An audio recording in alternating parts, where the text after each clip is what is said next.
as of 2009, the superhero game was a known quantity, a straightforward fantasy of power. But what happens when the very place you are meant to restore order to is an active participant in the chaos?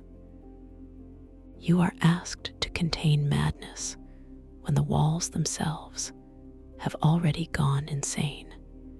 This is not just a story about Batman. It is a study of how atmosphere becomes a weapon, how an institution's cruelty is codified into its very architecture. The game traps you on an island designed to feel uncomfortably real, a place where every rusted cage and flickering light tells a story of punishment, not rehabilitation. This is not just a prison break.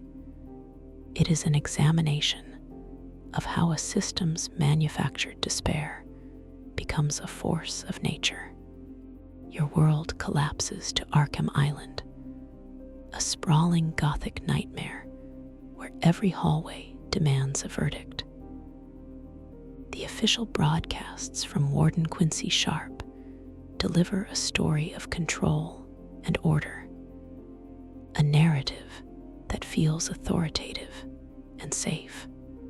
Yet the Joker's voice crackles over the Asylum's intercom, a constant whisper of a darker, truer reality where he is the one in charge. You distrust the institution, but you follow its procedures because survival seems to demand your complicity. The first phase of the night introduces a simple mandate: return the Joker to his cell. This act of control costs you nothing but your own sense of security as you escort the architect of your own entrapment deeper into the maze. You watch him break free, and you realize the rules you were following were never meant to contain him. They were meant to contain you. The second phase weaponizes information. The public address system, once a source of institutional calm, is now Joker's personal broadcast, a channel he uses to inform his armed henchmen of your every move. Checking your surroundings is no longer a choice, but a constant, draining labor. The rule is not about safety. It is a ritual designed to make you feel hunted inside the one place you are supposed to command. A doctor arrives, a woman named Penelope Young, forcing you to choose between the risk of trusting a stranger and the risk of leaving a potential victim to the island's horrors. She is a piece of the system, a creator of the very poison now coursing through Arkham's veins. In saving her, you learn a devastating truth. The line between healer and monster is not a wall, but a choice. A choice she already made. Then, the paperwork of the past appears, not as forms, but as the chronicles of Amadeus Arkham.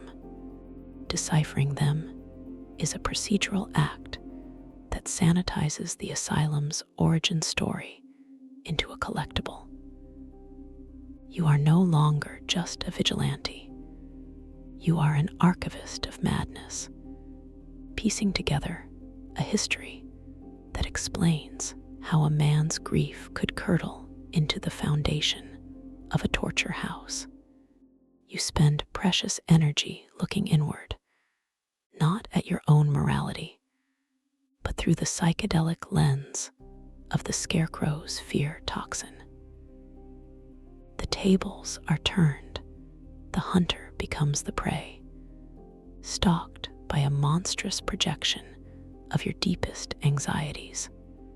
You are executioner and suspect, judge and evidence, trapped not by the asylum's walls, but by the prison of your own mind. For a moment, the arrival of Bane suggests a familiar order has returned, a brute to be outsmarted, a physical problem with a physical solution. Then the facade burns away as the Titan formula spreads.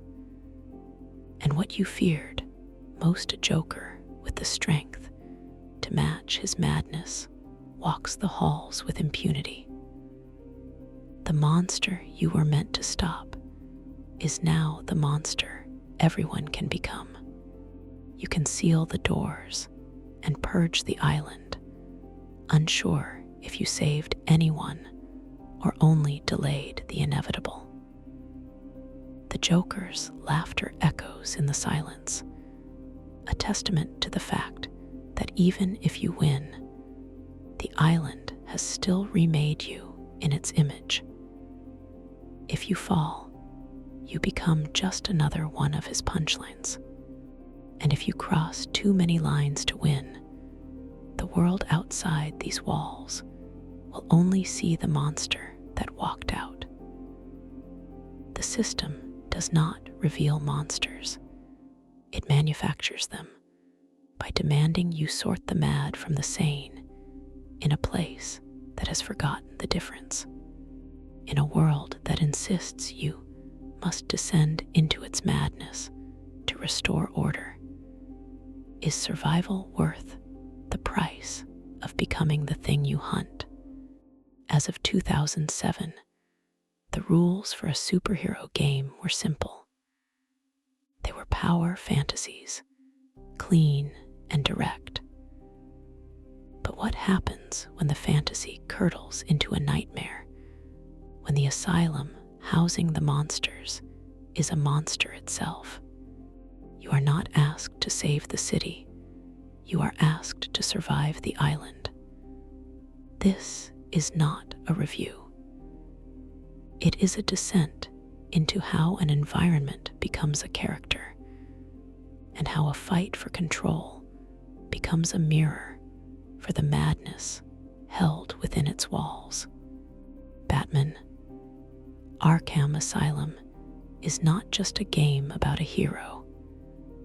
It is a study of how architecture becomes a cage for the mind, and how a simple combat system becomes a ritual of punishment. Your world collapses to the corridors of Arkham Island, a place divided into medical wards and decaying gardens, where every intercom chime delivers a verdict. The Joker's broadcasts deliver the new laws of this place, his voice a constant, taunting authority. Yet the island itself whispers a darker truth through its rusted cages, its cracked floors, its chairs built for restraint, not healing. You distrust the clown prince of crime, yet you move through his maze, because survival requires you to play by his rules. Phase 1 begins with a lie, the illusion of control. The Joker is restrained, the guards are confident, and the island is merely a holding cell. But then the trap is sprung, and the hallways you just walked are trashed, the walls graffitied with the new order of chaos. The rules are not a safeguard. They are a story about who is truly in charge. Then the island itself begins to fight back. First, you notice the exteriors are safer than the interiors, a place to breathe. Hours later, the roles reverse as snipers replace armed guards, and crazed inmates roam the dirt paths. The tight, low-lit shadows of the buildings become your only solace, turning scrutiny of your environment into the price of survival. An agent of the state, Commissioner Gordon, arrives as a symbol of order, forcing you to choose between protecting an ally and pursuing the source of the chaos. His capture is not just a plot point.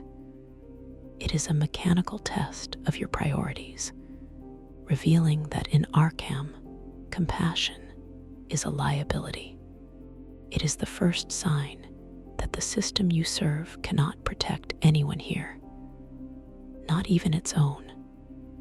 Then the paperwork arrives, but it is written on the walls. The Chronicles of Arkham, deciphered one by one, sanitize the island's history of violence into a bureaucratic procedure of madness. You are no longer just a vigilante. You are an archaeologist of suffering, piecing together a story that implicates the institution itself. You are allocating blame within a spreadsheet of ghosts. You spend precious energy to look deeper into the asylum's history, only to discover that its founder, Amadeus Arkham, showed the same signs of madness as the inmates he treated. You are judge and jury in a place built by a man who became a prisoner of his own design, trapped by a system that feeds on your fear of becoming what you hunt. For a moment, the island's supernatural qualities feel contained, limited to the psychological nightmares Scarecrow conjures. These sequences weaponize your own perspective, turning a side-scrolling platformer into an exercise in pure dread. You are not fighting thugs. You are fighting the gaze of a monster who can kill you with a look. The rule is not to fight back, but to hide. Then the facade of medicine and science burns away completely. Poison Ivy's arrival forces the island into its final aggressive form. As massive vines tear apart the architecture you thought you knew, she represents a force beyond institutional control, and you are forced to choose between the madness of man and the fury of nature. Both are trying to devour you. You can try to seal the madness away. If you purge every threat and defeat the Joker, you are left in a silence that tastes the same as safety until it does not. The island is contained, but the question of its influence remains, a poison left in your mind. If you fail, the asylum simply swallows you. You become another one of its ghosts. The system does not reveal monsters. It manufactures them by demanding you sort the world into predator and prey. It codifies madness into architecture and weaponizes fear into a game mechanic. In a world that insists you must descend into the madhouse to restore order, is survival worth the price of knowing you are just another one of its inmates? As of 2009, the superhero game was a known quantity, a predictable loop of power fantasies. But what happens when the fantasy curdles into a nightmare, and the asylum housing the monsters is a monster itself? You are asked to decide where the madness truly begins when the walls themselves are screaming. Rocksteady's Batman, Arkham Asylum, presents as a story of the Joker taking over a mental institution. It parallels our world's uncomfortable relationship with incarceration in ways designed to feel hauntingly familiar. This is not just a third-person action game. It is a study of how architecture becomes a weapon and atmosphere becomes a verdict. Your world collapses to Arkham Island, a place divided into wings of suffering, where every intercom chime demands your attention. The official broadcasts from Warden Quincy Sharp deliver a story of control, a facade of order that feels authoritative. Meanwhile, the whispers in the walls and the scrawls on the floor hint at a darker, more aggressive truth. You distrust the institution, yet you must navigate its corridors, because survival seems to require walking through its very heart. The first phase is a descent into a system already rotting from within. The intensive treatment unit is your entry point, a space of falling elevators and armed men, where every turn reveals another dead body. This is not a rescue. It is an archaeological dig through layers of institutional failure, making it outside feels like a breath of fresh air, a moment of reprieve. Only it is a lie. The island begins to fight back, turning your perception of safety inside out. At first, the exterior environments feel secure, patrolled by guards who carry themselves with confidence. But as the Joker's chaos spreads, these once safe paths are corrupted. They are replaced by crooks with snipers, by wandering inmates, by crazed lunatics who blur the line between patient and predator. The open air that once felt like freedom now feels like exposure. You take solace in the cramped interiors and low-lit shadows you once sought to escape. A state agent arrives in the form of Warden Sharp, his voice a constant, distorted chime broadcast across the island. Initially, his announcements project control, a bureaucratic ritual meant to soothe. But the Joker seizes this channel, weaponizing it to taunt you, to inform inmates of your presence, to make you feel like a rat in a maze where the maze itself is watching. You are never alone. What this means is that surveillance is not a tool for order, but a stage for psychological torment. You descend into the medical facility and find the institution's quiet violence made manifest. Restraining chairs, rusted cages, and cruel metal appendages give you the impression that the inhabitants here may not be the only monsters. You find a popular suicide spot where an inmate can leap to the rocks below, and you realize the building itself offers an escape it was designed to prevent. The rule is not a safeguard. It is a story about who deserves to be broken. Then the paperwork arrives, not on paper, but in the ghostly form of the chronicles of Amadeus Arkham. Deciphering these spiritual breadcrumbs sanitizes the island's history into a collectible, a bit of lore. You are no longer just fighting thugs. You are piecing together a founding evil, becoming complicit in understanding a madness you are supposed to be curing.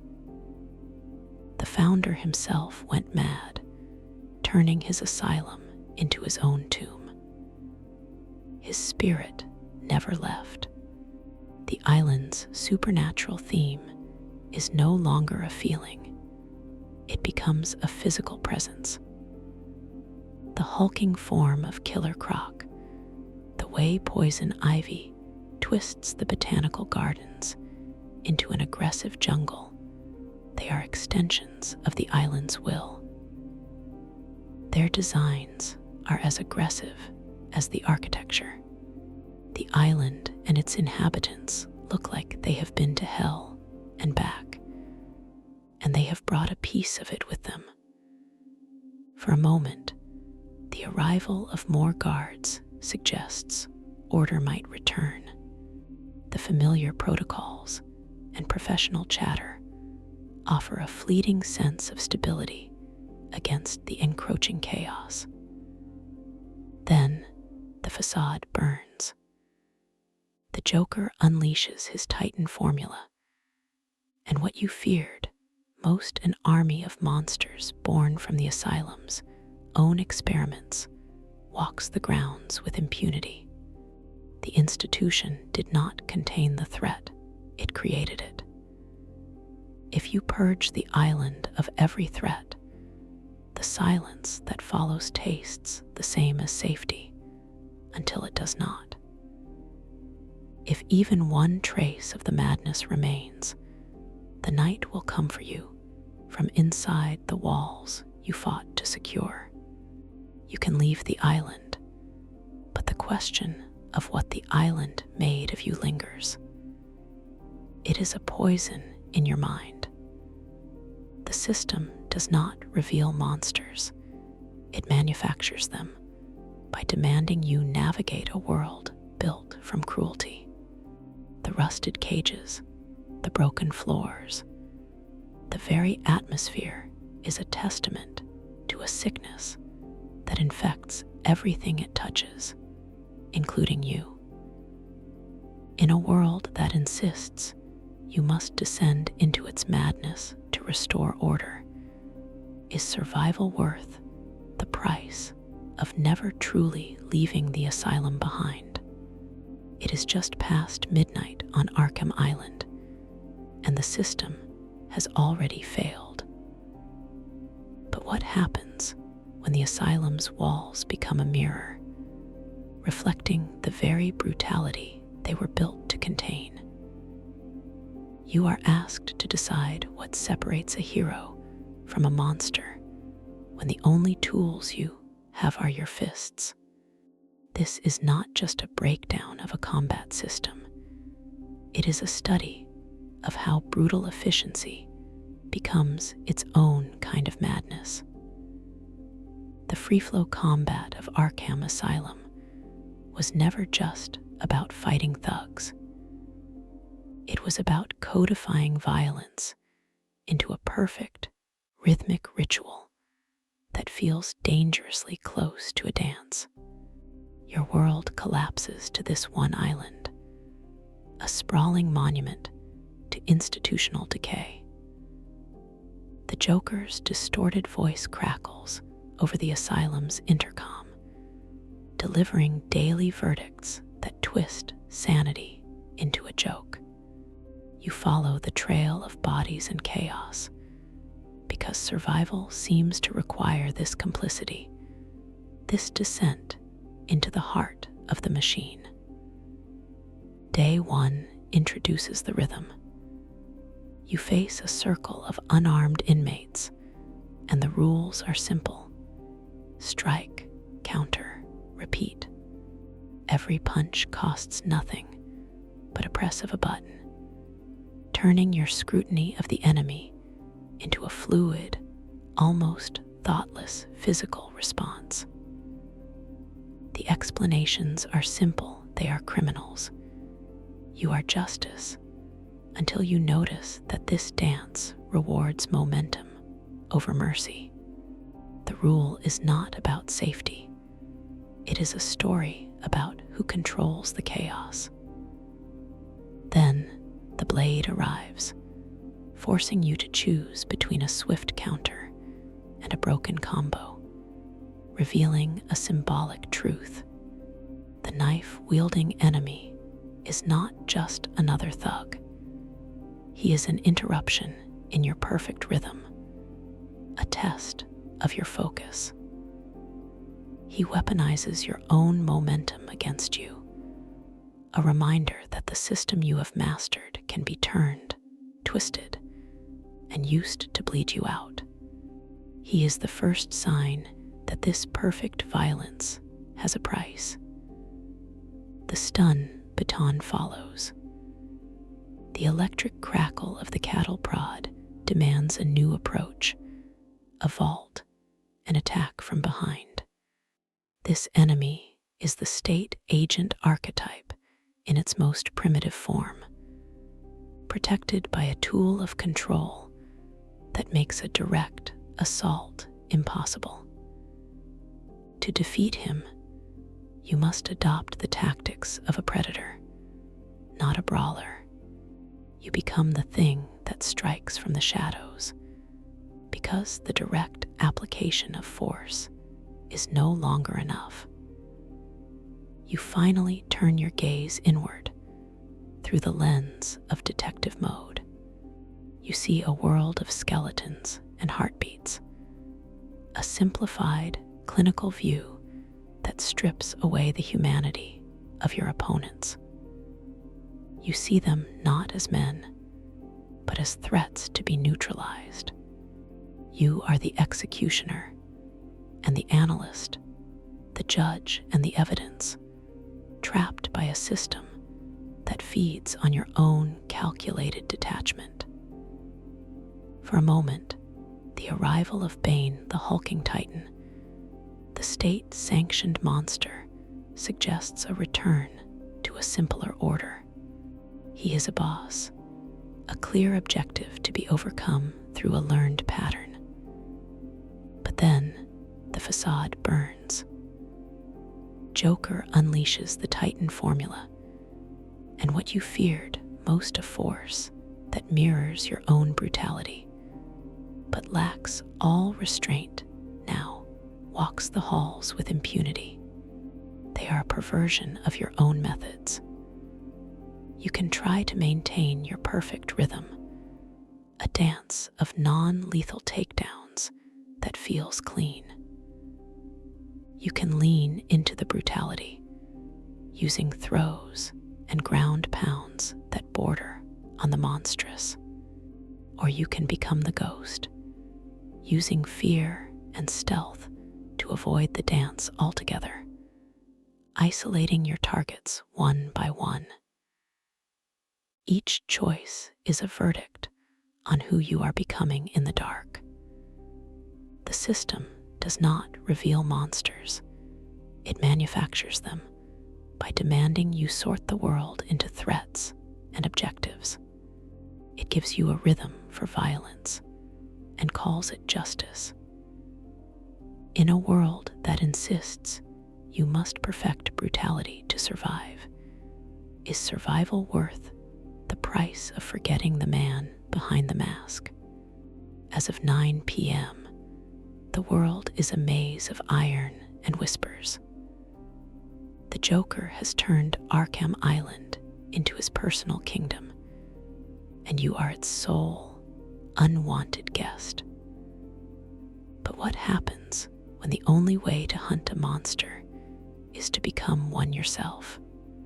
You are asked to decide who deserves fear when you are just as trapped as they are.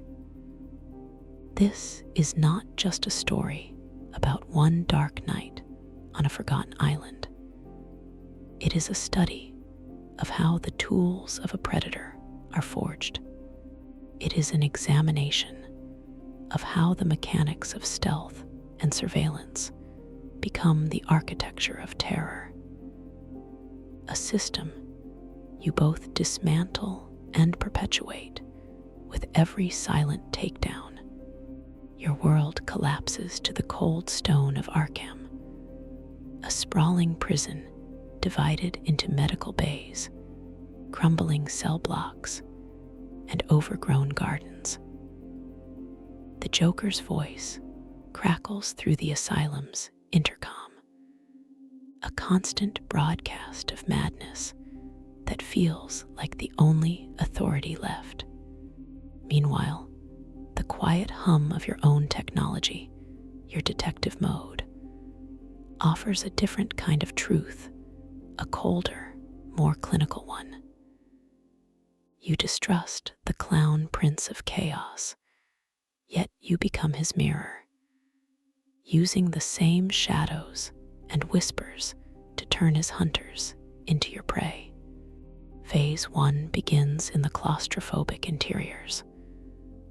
The rule is simple: be the thing that goes bump in the night. This introduces the fear system, a mechanic that turns your actions into a weapon. Every gargoyle you perch on, every grate you disappear into, costs your enemies their composure, turning professional henchmen into panicked children. Their dialogue shifts from confident threats to desperate prayers. The system is not a power-up. It is a story about how a legend is built, one terrified whisper at a time. Then the nightmare arrives, forcing you to choose between facing your own trauma and succumbing to it. The Scarecrow sections twist the world into a psychedelic hellscape where the hunter becomes the hunted. Suddenly, you are the one hiding from a monstrous gaze, cowering behind crates as a searchlight sweeps the floor. This encounter reveals a symbolic truth. The fear you so expertly weaponize can be turned back on you, unmasking the fragile man beneath the cowl. Phase 2 pushes you outside, where the rules have changed. The island's exteriors, once a brief respite, are now more dangerous than the hallways you just escaped. Snipers nest on crumbling guard towers, their laser sights painting a target on your back. To survive, you must rely on detective mode, an X-ray vision that strips the world of its humanity. People become glowing skeletons, color-coded for threat levels. You are no longer navigating a world, you are analyzing a dataset of potential deaths. Finally, you spend precious energy to look inward, and the Joker's taunts echo a terrifying possibility. In the final confrontation, he injects himself with the Titan formula, becoming a grotesque parody of the very monsters you have been fighting. He mirrors your brute strength, your single-minded focus, your capacity for violence. You are the executioner and the source of his final transformation, trapped by a system that demands a monster to defeat a monster. In the end, you can drag the Joker's unconscious body out into the dawn, a trophy from a night of brutal survival. You can purge the island of his influence, restoring a fragile, temporary order. You can walk away, knowing the cycle will begin again. But if you rely too heavily on the terror you command, if you spend too much time viewing the world through a lens that sees only threats, the world eventually names you what you became. The Asylum does not reveal monsters. It manufactures them by demanding you sort people into predators and prey. In a world that insists you must weaponize fear to survive, is survival worth the price of becoming the thing everyone fears? As of 2009, the superhero game was a known quantity. But what happens when the cage is just as mad as its inmates? You are asked to decide where the monster truly lives in the cell or in the walls themselves. This is not just a look back at a classic title. It is a study of how atmosphere becomes a mechanic and how an institution's architecture codifies its own particular strain of madness. Batman, Arkham Asylum was never a simple story about the Joker taking over. It was about an island fighting back, using the very systems meant for control as weapons of chaos. Your world collapses to the shores of Arkham Island, a place divided into claustrophobic wards and rain-slicked courtyards where every corner holds a verdict. The official broadcasts from Warden Sharp promise order, a return to control that feels hollow and distant. Meanwhile, the Joker's voice crackles over the asylum's intercom, a constant, taunting whisper that unmasks the institution's brutal truth. You distrust the system, yet you follow its rules, because survival on this island demands a terrible kind of complicity. The night begins with the illusion of order. You escort a restrained Joker through the halls of the intensive care unit, a ritual of control that feels secure, almost sterile. The combat is a rhythm, a clean dance of strikes and counters that reinforces your power. It is a story the asylum tells itself, that madness can be contained, that monsters can be neatly categorized and filed away. But then the facade shatters. The first phase ends not with a bang, but with a laugh. Joker is free, and the new rule is chaos. Your advantage erodes, forcing you into the shadows, up to the gargoyles that watch over the asylum like stone vultures. This is not just stealth, it is a weaponization of architecture. You are no longer a hero walking the halls. You are a predator using the building's bones to hunt, turning the asylum's oppressive design against its new masters. The cage has become your tool. The second phase introduces a terrifying inversion. Scarecrow's toxin does not just create an enemy, it rewrites the rules of reality. You are now the prey, navigating a fractured, side-scrolling nightmare where a single gaze means death. This is not a fight you can win with your fists. It is a puzzle of pure fear, proving that the deadliest prison was never made of brick and steel, but of your own mind. The asylum's physical horror is nothing compared to the architecture of your own dread. Your investigation leads you to a new truth, a bureaucratic horror hidden in files and audio logs. You discover the story of Amadeus Arkham, the asylum's founder, a man who descended into the same madness he sought to cure.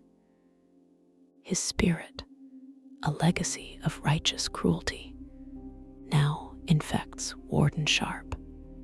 The state agent is not a savior. He is the institution's original sickness given a new host, proving that the system was never designed to heal, but to punish and consume. Then the island itself begins to scream. Poison ivy arrives, and with her, the asylum's rot becomes literal.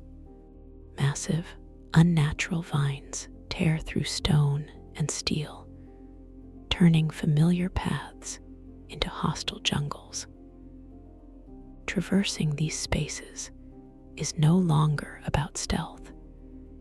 It is about survival against a force that wants to swallow the facility whole. The rule is not a safeguard.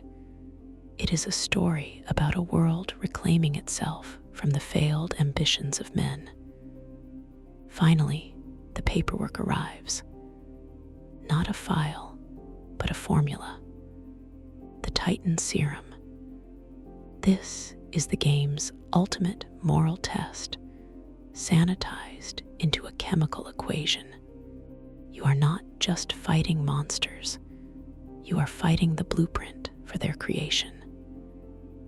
Stopping its spread feels less like heroism and more like risk management in a laboratory of lives. You are not saving people. You are preventing the proliferation of a plague born from the Asylum's own dark science. For a moment, the final confrontation suggests a return to the old rules. You face Titan Joker, a physical threat to be neutralized. But the fight is not a test of strength.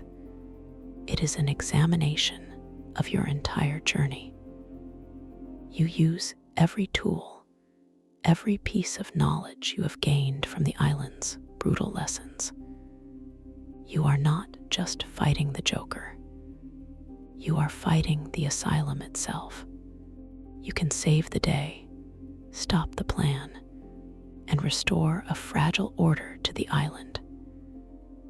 You can walk out of the gates, leaving the broken institution behind as the sun rises.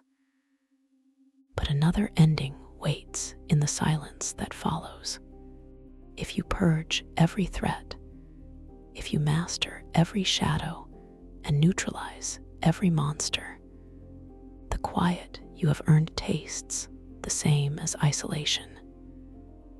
You are left alone, unchanged by the night, having merely proven you are the most effective creature in the cage. The system does not reveal monsters.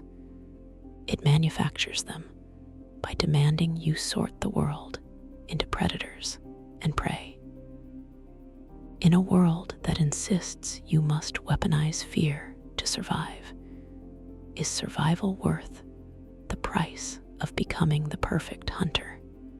As of this night, the Asylum's walls contain the madness. But what happens when the one man holding the keys is the architect of the chaos? You are asked to decide who is the monster and who is the victim when the island itself seems to have made its own verdict. This is not just an analysis of a game from 2009. It is a study of how an institution designed to heal becomes a machine that weaponizes fear, codifying madness into a geography of punishment. It parallels the oldest stories we have about the places we build to hide away the people we fear. This is not just about stopping a madman. It is a study of how atmosphere becomes an antagonist and how the rules of survival turn you into a predator. Your world collapses to Arkham Island, a place divided into corridors of dread and gardens of decay, where every intercom chime demands a verdict.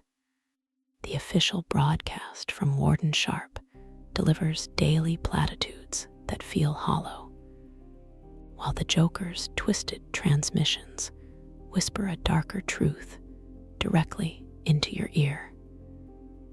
You distrust the system, yet you move through its arteries because survival seems to require complicity.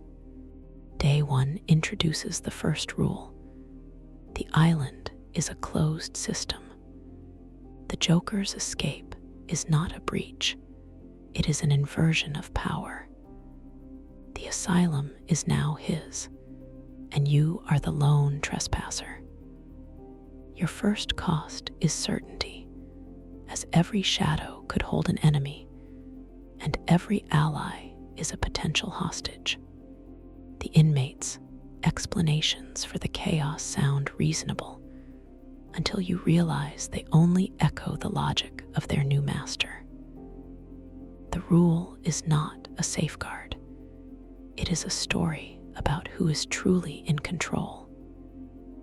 Then the state agent arrives, not as a savior, but as a victim. Commissioner Gordon is taken, forcing you to choose between a direct, reckless assault and a slower, more methodical infiltration. This choice reveals a symbolic truth. The institution's authority is gone, and you must become your own law in a place where all laws have been rewritten by a clown. Phase 2 introduces the Titan formula. This is not just a chemical. It is the game's core theme made manifest. It turns scrutiny of the island's corruption into physical labor you perform on others, fighting monsters born from the asylum's own dark science. Checking the source of this plague costs you precious time and energy. The formula does not create monsters. It simply unmasks the monstrousness that was festering in the island's heart all along. You finally turn your focus inward through the psychedelic trials of the Scarecrow.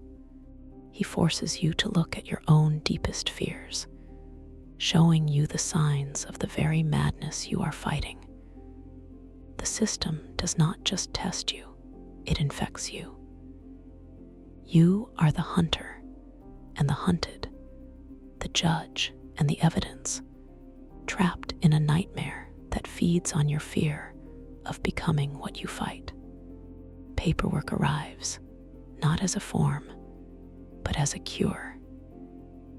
Dr. Young's research notes offer a choice that feels cleaner than a trigger pull, but accomplishes the same goal: an end to the madness. You are no longer just fighting, you are racing to decipher a formula, allocating risk and hope from a page of scientific secrets. It is violence sanitized by procedure. For a moment, the island seems to stabilize. You find a cure for the Titan formula, a path back to order. Then the facade burns away. Joker injects himself, becoming the final, catastrophic failure of the institution he commandeered.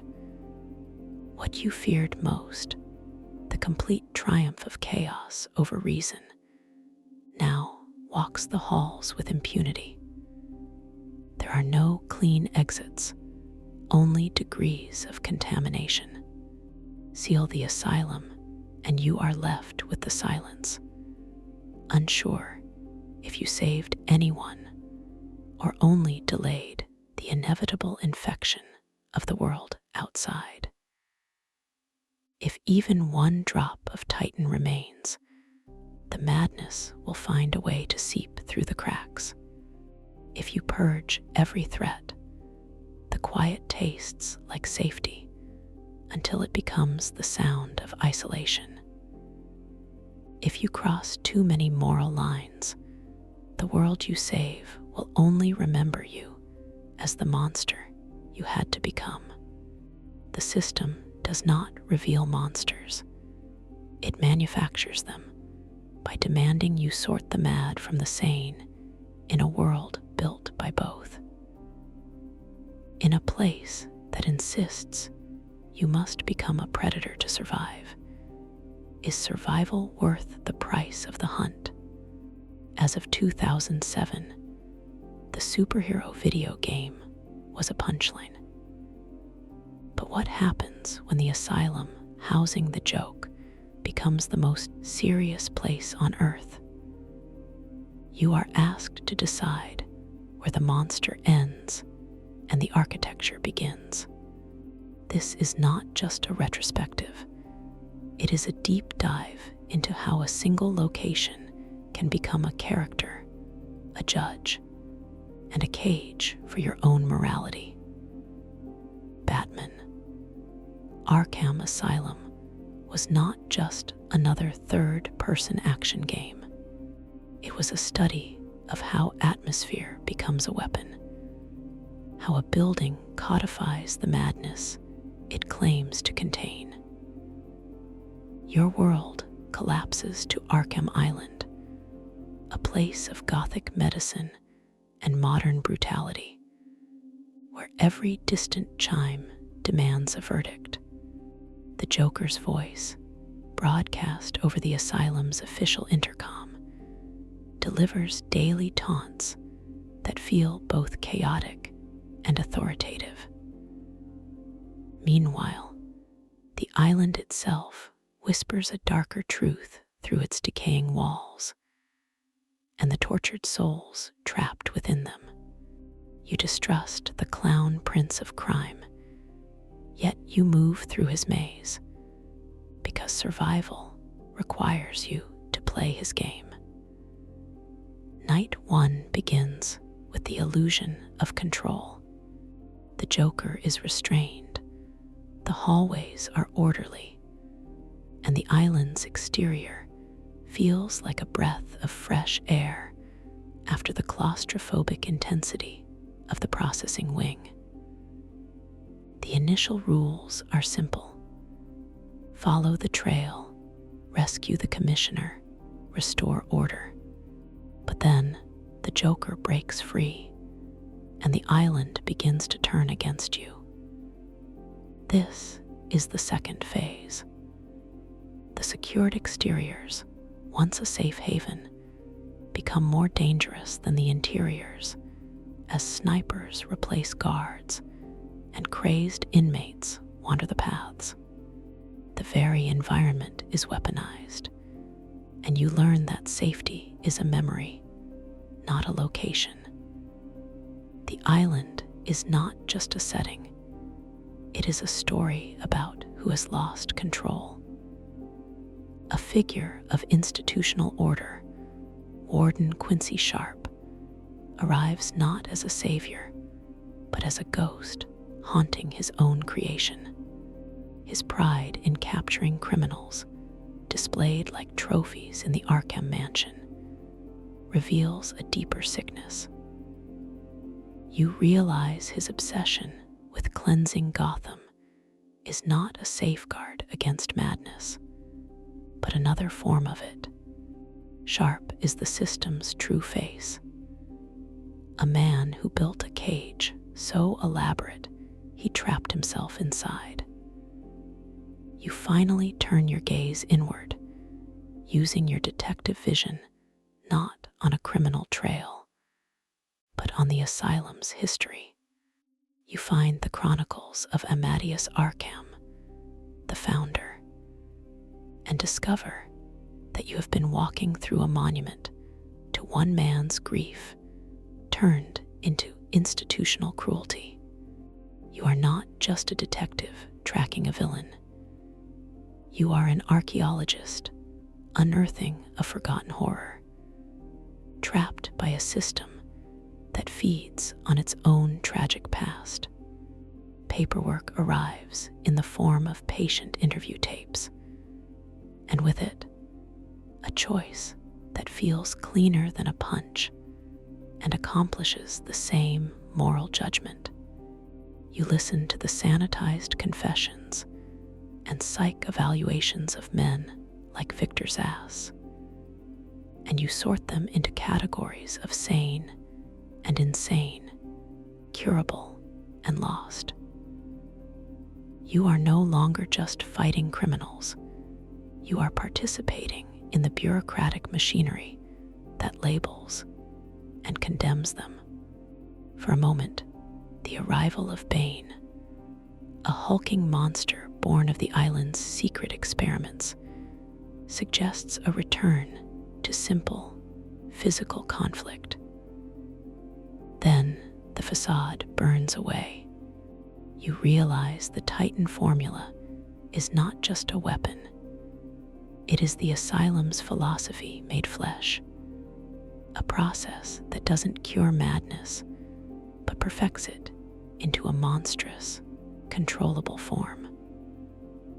What you feared most was never the Joker's chaos, but the institution's brutal, calculated order.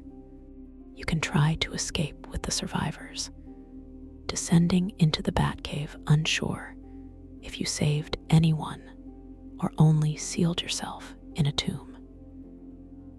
If you purge every last one of the Joker's henchmen, the silence tastes the same as safety until you realize you are utterly alone. If you cross the line, if you give in to the brutality the island demands, the world names you the very thing you fought against. The Asylum does not reveal monsters. It manufactures them by demanding you sort people into lives worth saving and lives to be contained. In a world that insists you must become a predator to survive, is survival worth the price of becoming the ghost that haunts the cage? In 2009, one game proved that a superhero story could be a horror story. But what happens when the asylum you are meant to cleanse is not just a building, but a state of mind? You are asked to decide where the madness truly lies when the walls themselves are screaming. This is not just a retrospective. It is an examination of how a single night on a forgotten island weaponized architecture to map the geography of a broken psyche. Released over a decade ago, Batman. Arkham Asylum confines you to its decaying halls, making its claustrophobia feel uncomfortably personal. This is not just an action game. It is a study of how an institution designed to cure becomes a machine that consumes. Your world collapses to Arkham Island, a prison of Gothic spires and forgotten wards, where every distorted intercom chime demands a verdict. The official broadcasts from Warden Sharp deliver a narrative of control and rehabilitation, a story of order. Meanwhile, the whispers from the Joker's hijacked airwaves tell a darker truth about the chaos just beneath the floorboards. You distrust the system, yet you move through its corridors. Because for this one night, survival requires you to play by its rules. Day one, or rather, hour one, begins with a ritual of containment. You escort a restrained Joker through the intensive treatment wing, a procedure that feels safe, almost sanitized. The mechanical cost is your vigilance. You watch every twitch, every sneer, turning scrutiny into a performance of power you enact on your greatest foe. This initial march feels like a victory lap until the trap is sprung. The procedure was not a safeguard. It was a Trojan horse. Then the asylum fights back. The Joker's broadcast seizes control, turning the warden's chimes into taunts and surveillance into a threat. Your every move is now narrated by the madman you brought here, instilling a chilling sense of isolation, as if the entire gallery of rogues is watching you navigate a maze designed just for you. Even the claustrophobic vents forcing you into a first-person perspective, feel like a labyrinth built to disorient and trap. An ideologue arrives, not in chains, but as the master of ceremonies. The Joker does not just want to escape. He wants to prove a point, forcing you to choose between saving the innocent doctors and pursuing him directly.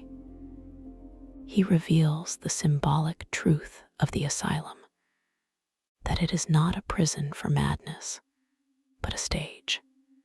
You become both actor and audience in his grand, violent play. Then, the true nature of the island's sickness begins to surface. You discover the chronicles of Amadeus Arkham, not through force, but through careful inspection. These audio logs and hidden messages arrive like paperwork, and with them comes a choice that feels cleaner than a punch, but accomplishes the same moral verdict. You are no longer just fighting thugs. You are auditing the asylum's soul, piecing together a history of sanitized violence and institutional decay. The Scarecrow Nightmare introduces a terrifying alternative. You are pulled into a psychedelic hellscape where the rules of predator and prey are inverted. You are now the one being hunted. Here, you are forced to move through a world built from your own fear, to see the institution through the eyes of its most terrified victims. You finally look inward and realize the madness you fight is also the madness you carry. You are executioner and suspect, judge and evidence, trapped by a system that feeds on your deepest anxieties. For a moment, the asylum's original purpose seems to reassert itself. You descend into the sewers and the old Batcave, places of methodical science and rational order, a brief return to the logic of your crusade. Then the facade burns. Poison ivy is unleashed, and the island's botanical gardens become a monstrous, writhing jungle that tears through stone and steel. What you feared most, a total loss of control, now walks the halls with impunity. The system does not simply contain monsters. It manufactures them by demanding you sort the world into saviors and damned. You can purge the island, leaving it silent and clean. But the silence tastes the same as isolation until it does not. You can embrace the fear, becoming a more brutal hunter. But in doing so, you become a reflection of the asylum's own cruelty. Or you can simply survive the night, forever marked by the choices made in its haunted corridors. In a world that insists you must descend into the madness to defeat it, is survival worth the price of becoming the institution you swore to destroy? As of 8 years ago, the start of Arkham Night seemed simple. A city evacuated under the threat of fear.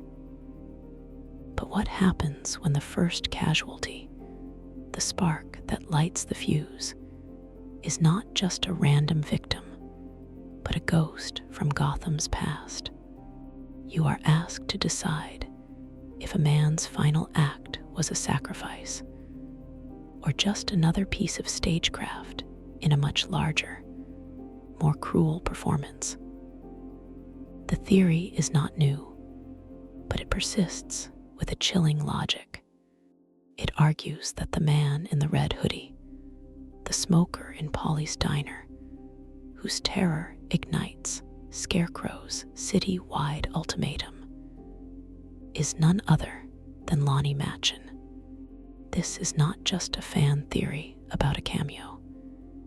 It is a study of how a forgotten revolutionary, a boy named Anarchy, becomes a martyr for a cause he would have despised. Your world collapses to this single diner booth, seen through the lens of a security camera and a news report.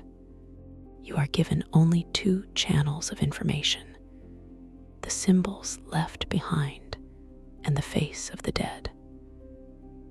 One channel whispers of a radical past, while the other presents a convenient, anonymous corpse. You must choose which story to believe, because the truth determines whether this was a random act of terror or a deliberate, final signature. The first piece of evidence is the clothing. You watch him lift the cigarette to his lips, shrouded in a red hoodie almost identical to the one Anarchy wore as his costume in Arkham Origins. The color is a uniform, a memory of a boy who tried to burn down a corrupt system with bombs and ideology. This is not just fabric. It is the ghost of a failed rebellion, sitting in a diner and waiting for the end. Then you see the symbol. Your gaze is drawn to the table where he sits, where a deliberate, scratched letter A is carved into the wood. Lonnie left this same mark all over Gotham as his calling card, a spray-painted promise of chaos for the corrupt. The symbol is not a random act of vandalism. It is a story about who was here, a final piece of graffiti before the fear gas made everything else irrelevant. The news report delivers the final, incriminating image. After the massacre, a clear shot of the man's face appears on screen, now lifeless. You compare it to the Anarchy from a decade ago, and the resemblance is uncanny. The boy aged into the weary face of a man who has seen his revolution fail. He becomes the perfect sacrifice, a man willing to die for a message, any message, as long as it tears down the world that broke him. But then, the counter theory arrives, and the certainty shatters. The red hoodie could belong to Jason Todd, whose own Red Hood persona uses the same color. The A on the table could stand for Arkham Knight, and you know Jason was Scarecrow's right-hand man, the perfect agent to stage this demonstration. The game's own files even label the character model Demon Todd. The facade of a simple answer burns away. You have 2 suspects for the same crime, 2 ghosts wearing the same color. One is a failed revolutionary willing to die for one last grand gesture. The other is a vengeful son staging the opening act of his war against his father. The evidence supports both, a deliberate ambiguity designed to make you question who truly died that night. You can believe he was a pawn, a nameless face used by Jason Todd to trigger the attack before disappearing. You can believe he was Jason himself, and the body on the news was just another victim, a convenient lie for the cameras. Or you can believe he was Anarchy, the last true anarchist, whose final act was to become a tool for the very terror he once fought against. The system does not just reveal monsters, it erases histories, turning ideologues into anonymous casualties. Lonnie Machin wanted to tear down the legend of Gotham's elite, only to have his own story potentially erased, his final stand mistaken for the work of another. In a city that insists you must become a symbol to be heard, what is the price of being forgotten? For years now, a theory has whispered through the code of the Arkham games, a ghost in the machine. It is a story about inheritance, about the sins of the father becoming the flesh of the son, and about a mask that hides more than just a face. But what happens when the procedure of surgery becomes a ritual of succession? A passing of a torch from one monster to another. You are asked to decide who truly pulls the strings when every clue is designed to mislead. This is a deep dive into the connections that bind Gotham's nightmares, not just a summary of what you see on screen. The Arkham games are designed as contained tragedies, each one a single, terrible night. But what this really is a study of how a surgeon's scalpel becomes a tool for ideological transference, how one man's crusade is carved onto the face of another. Your world collapses to the shadows between Arkham City's steel mills and operating theaters. One channel of information comes from official case files, the cold, hard facts of a madman mauled by a beast in the sewers. But another channel, a whisper in the architecture and the abandoned tools, hints at a darker truth. You distrust the madness, yet you must follow its breadcrumbs, because understanding seems to require this descent. Day one is the attack. You see Scarecrow dragged away by Killer Croc, his face torn, his reign of terror seemingly ended by brute force. Checking the aftermath costs you your sense of security, turning a simple news report into a question of survival. The explanations sound final until you notice they only account for the physical, not the psychological. The attack is not an end. It is a story about a vacancy. A new villain is needed, a new face for fear. Then a surgeon arrives, a man named Thomas Elliot, forcing you to choose between the risk of a known evil and the risk of a meticulous, unknown one. He carves away faces, remaking himself in the image of Bruce Wayne, revealing that identity is just flesh, a mask that can be peeled back and replaced. His hideout is not just a clinic. It is a workshop for creating new monsters from old parts. Inside that same surgical theater, you find the evidence. You find canisters of fear gas scattered in a corner. You find feathers on the floor, the sigil of the crow. You find the faint, whispering voices from Scarecrow's own nightmare realm bleeding through the walls. This is not a coincidence. It is a consultation.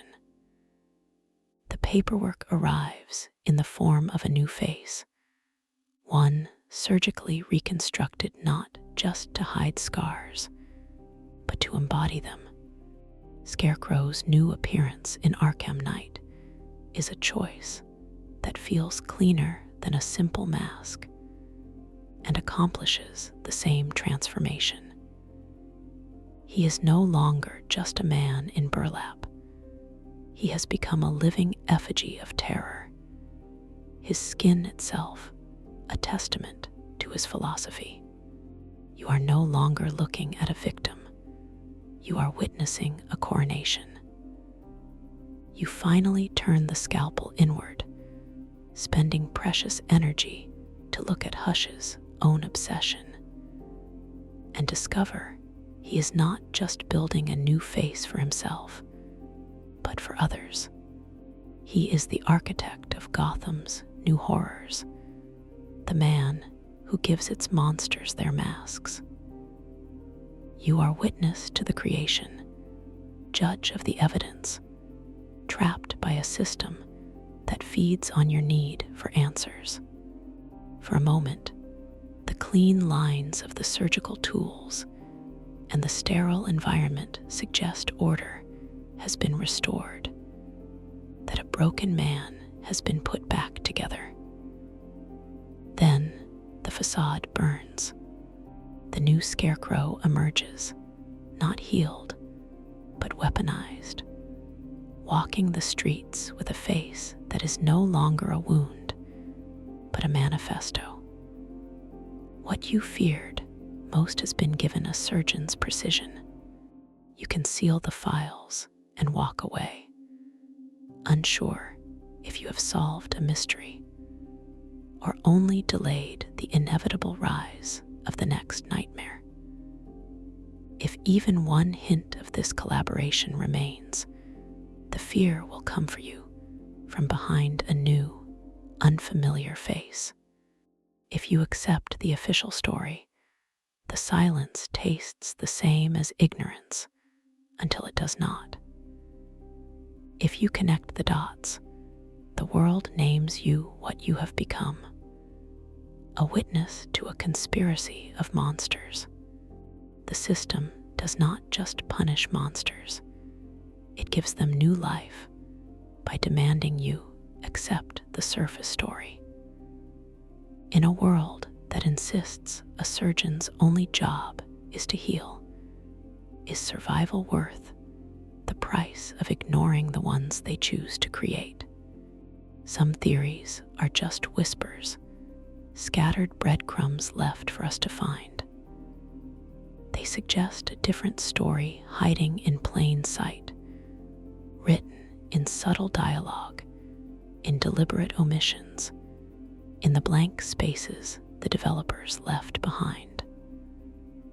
Sometimes these theories are nothing more than noise, and sometimes they rewrite everything you thought you knew. Let's begin with theory number 4. Catwoman is the illegitimate daughter of the crime boss Carmine Falcone. This is a story that has echoed through the comics for years, a narrative that binds the city's greatest thief to one of its oldest criminal dynasties. It was never confirmed in the Arkham universe, left only as a phantom possibility. But the whispers are there, if you know where to look. Years ago, before the walls of Arkham City were even built, you can find a quiet clue inside the Gotham City Police Department. On a chalkboard detailing the Falcone crime family, beneath a list of Carmine's daughters, a single name is written at the bottom, followed by a string of question marks: Selina. The game offers no confirmation, only a question hanging in the air. This isn't a fact.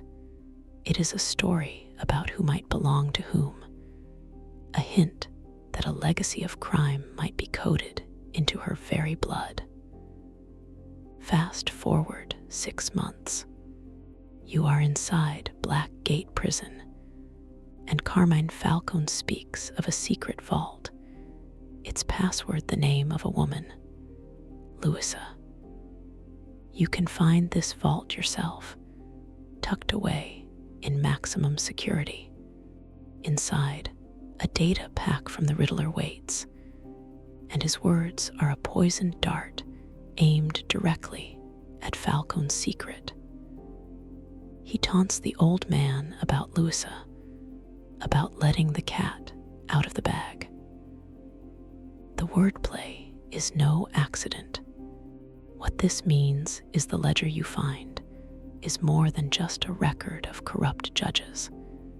It's a ledger of lives, a story of a hidden daughter, a secret buried in plain sight.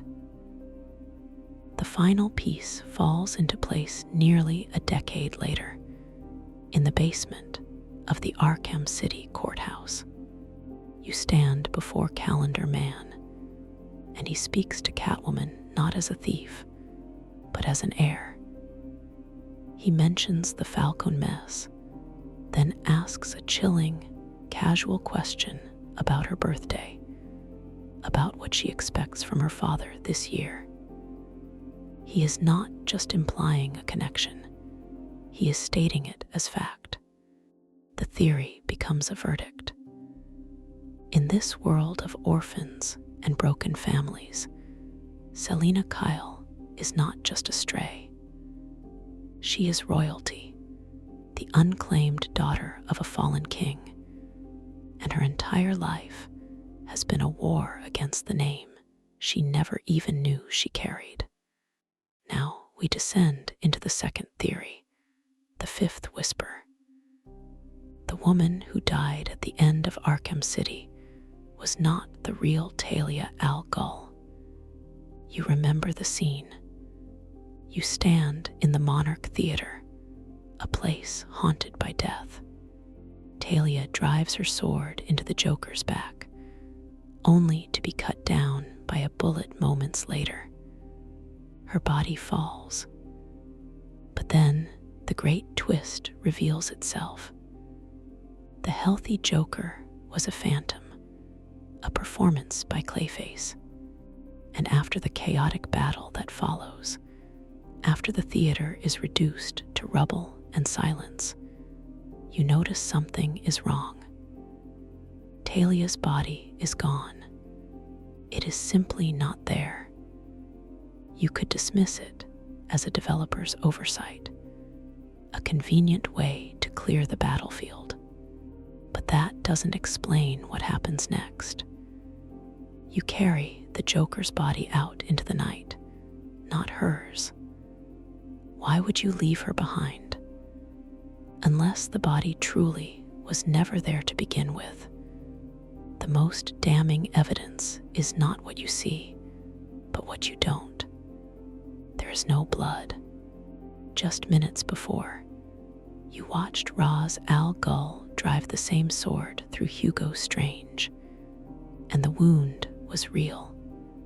The blood, a stark confirmation of mortality.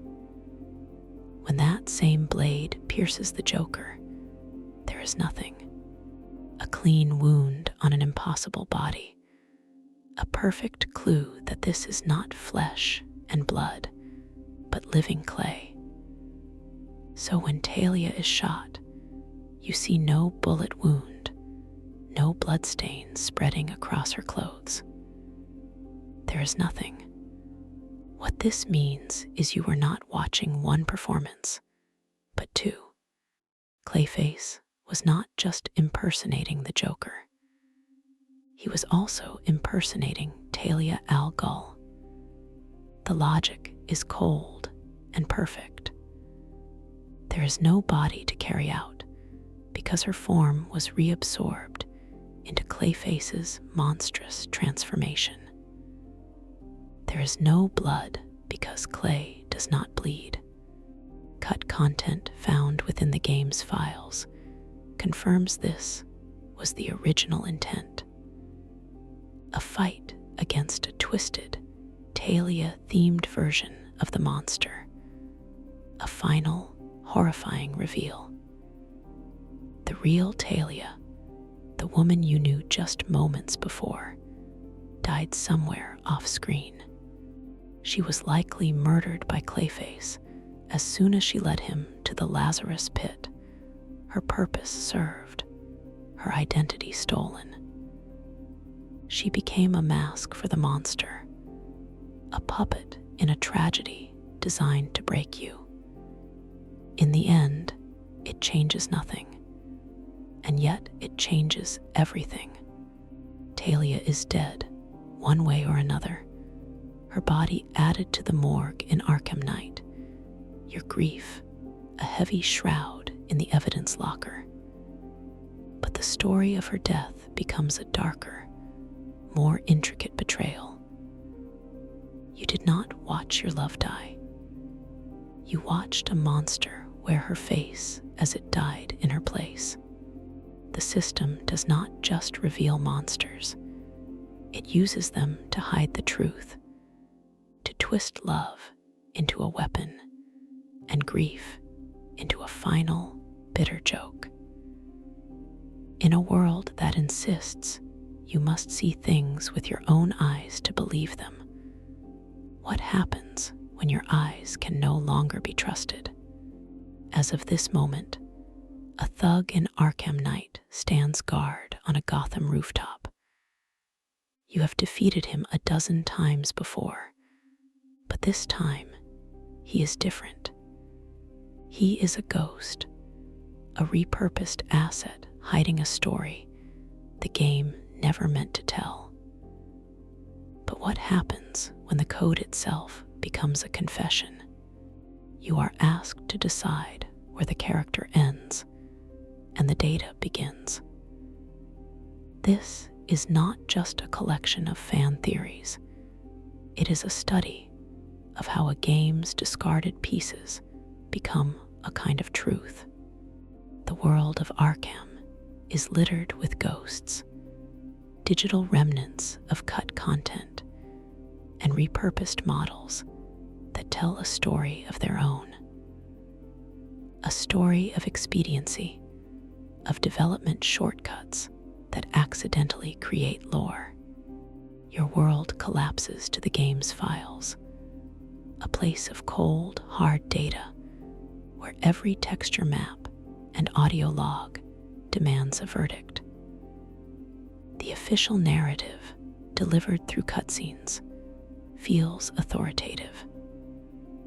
Yet the whispers from unused assets and developer oversights hint at a darker, stranger truth. You distrust the simple explanation, yet still play by the game's rules, because discovering the hidden story seems to require this digital archaeology. Theory number 6 introduces a chilling possibility. Victor Zsasz walks among the cultists of Deacon Blackfire, hidden in plain sight. Checking it costs you your certainty, forcing you to look past the character model's hair and beard and into the raw facial structure beneath. A modder strips away the disguise, and you see it. The cheekbones, the brow, the cold glare, they are identical. The evidence sounds circumstantial until you find the game files. Zsasz's unused knife, a relic from his scrapped side mission, is not deleted. It sits inside Deacon Blackfire's folder, a digital fingerprint left at the scene. The repurposing of an asset is not just a developer's shortcut. It is a story about how one monster can wear the face of another. Then, theory number 7 presents a stalker. Jason Todd, the Arkham Knight, was watching you all along. You see the evidence in his headquarters, a photograph of Batman and Robin taken from a distance during the events of Arkham City. It is a photograph with a knife driven through its center. This is not just a piece of set dressing. It is a memory weaponized. You use a modded camera to trace the shot back to its origin, a lonely water tower overlooking Monarch Theater. The vantage point is perfect, just out of frame, just beyond your notice. He was there. He watched you meet your new apprentice on the same ground where he felt you had abandoned him. That water tower is not just a location. It is a monument to betrayal. You finally turn the lens inward into the game's deepest psychological space, Bruce Wayne's own mind. In the torture flashbacks, Joker holds up a picture to taunt Jason, to show him he has been replaced. It is the exact same photograph taken from the water tower. This is impossible. The timeline does not fit. Unless you realize you are not watching history. You are watching a memory constructed by Bruce. The photograph is there because in the back of his mind, Bruce knew. He knew someone was watching from that tower, and he connected that unseen stalker to the ghost of Jason Todd. You are the detective and the evidence, the player and the haunted mind, trapped by a truth that was never spoken, but always felt. The game's code arrives, and with it, a choice that feels cleaner than a direct confession. The character files label Deacon Blackfire as himself, yet contain Zass's weapon. The cutscenes show you discovering Jason's identity, yet the flashbacks show you already knew. You are no longer just playing a story, you are auditing a memory, sorting through a spreadsheet of truths and convenient fictions.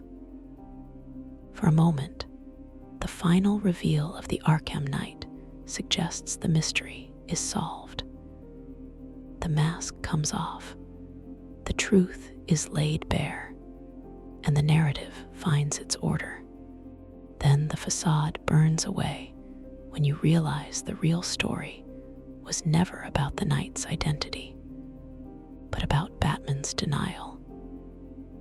What you feared most was not Jason's return, but Bruce's complicity in his own ignorance. You can accept the simple story, the one presented on the surface, where villains are who they appear to be and heroes are caught by surprise. You can believe that a reused model is just a shortcut, and a photograph is just an asset. Or you can descend into the code, where the truth is messier. If you accept that Bruce always suspected, the entire emotional weight of the game shifts. It becomes a story not of shock, but of tragic, inevitable confirmation. If you see Zass in Blackfire's face, you understand that in Gotham, even identities are recycled. The system does not just create monsters, it reassigns their faces, hiding old ghosts in new bodies, leaving you to sort the living from the data. In a world that insists you must see only what is shown, is the truth worth the price of knowing you were lied to all along? For 10 years, the story has been settled. The Joker died, Batman grieved, and the city moved on from that single, terrible night in Arkham City. But what happens when the evidence you were shown was designed to deceive you? You are asked to believe in a death when the body has vanished.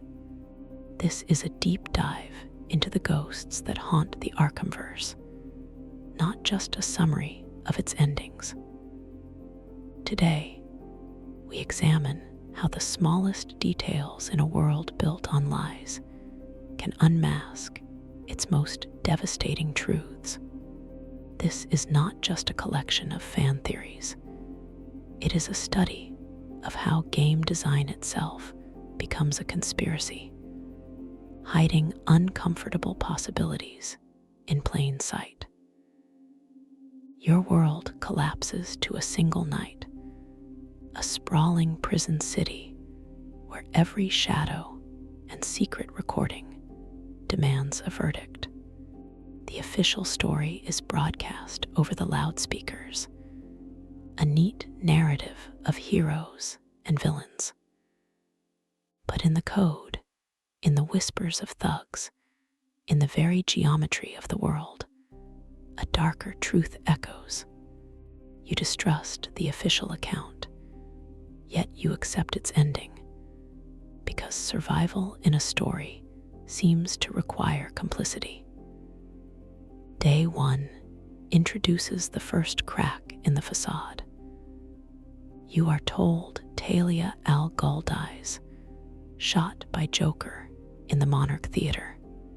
The cutscene is clean, the grief is palpable, and the mission objective moves you forward.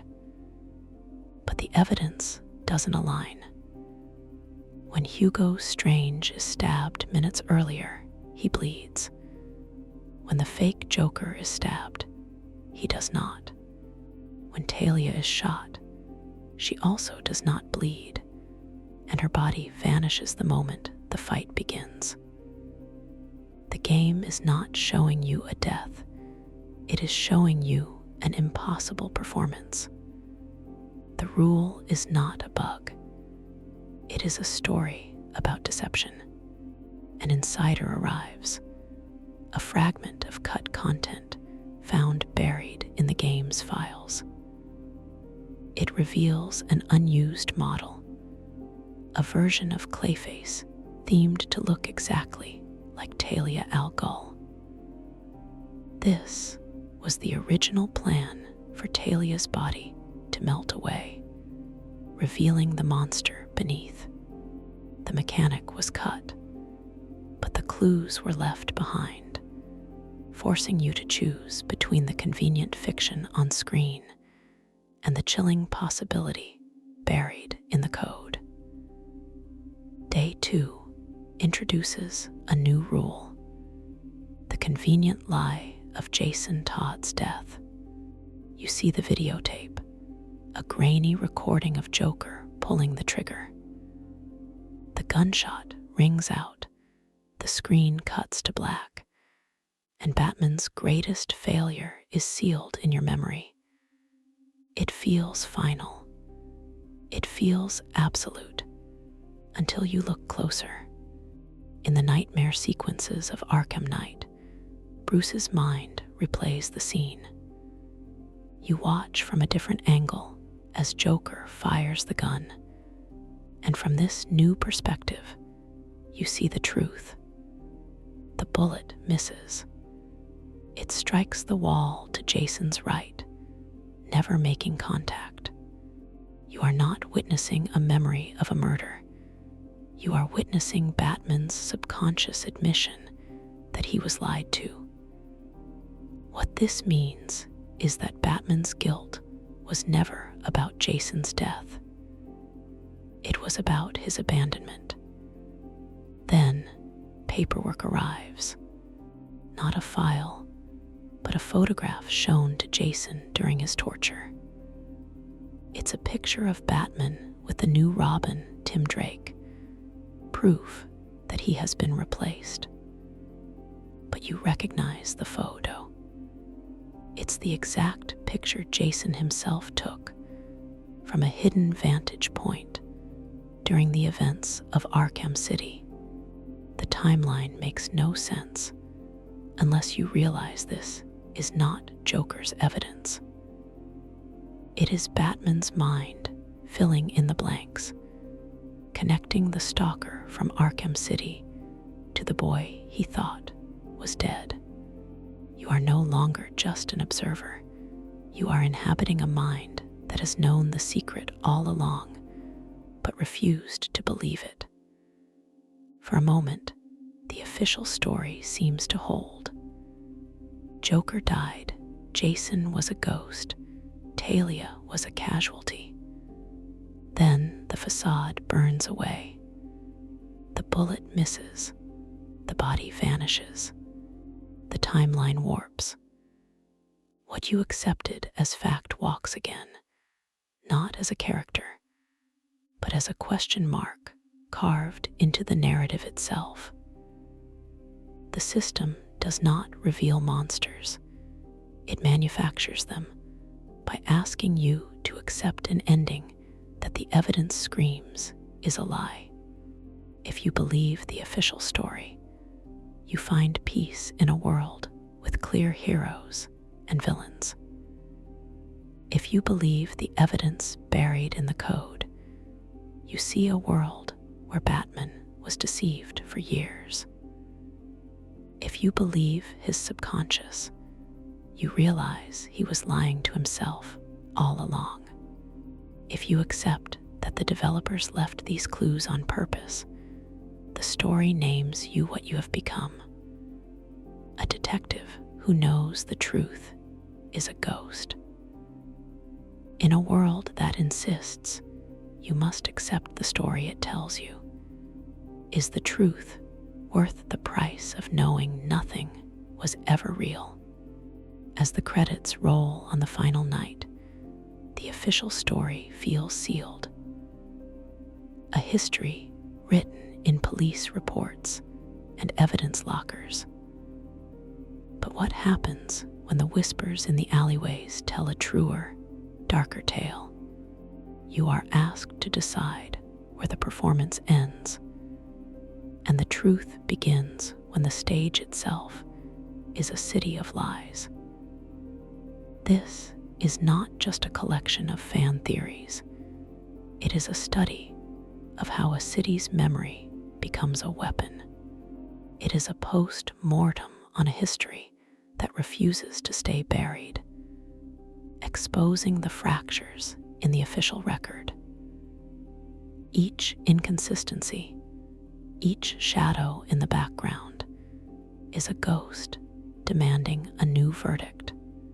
Your world collapses to the crime scene of memory, where every archived file and every piece of stray dialogue is evidence.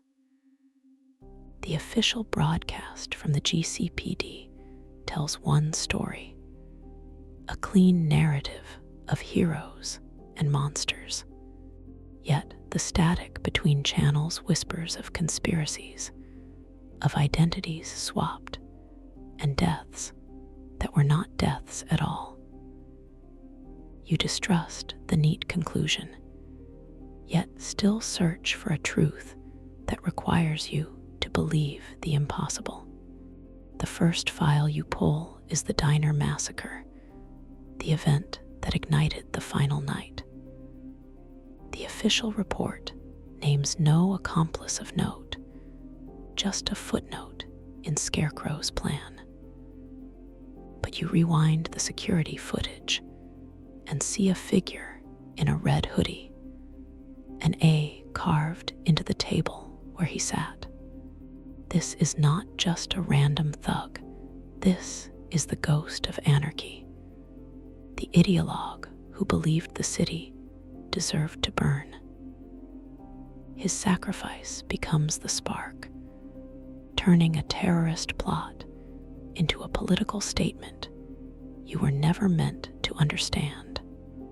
Then you examine Batman's own case file, the record of his physical endurance. The reports chart his growth of facial hair over a single 8-hour night, a biological anomaly dismissed as stress.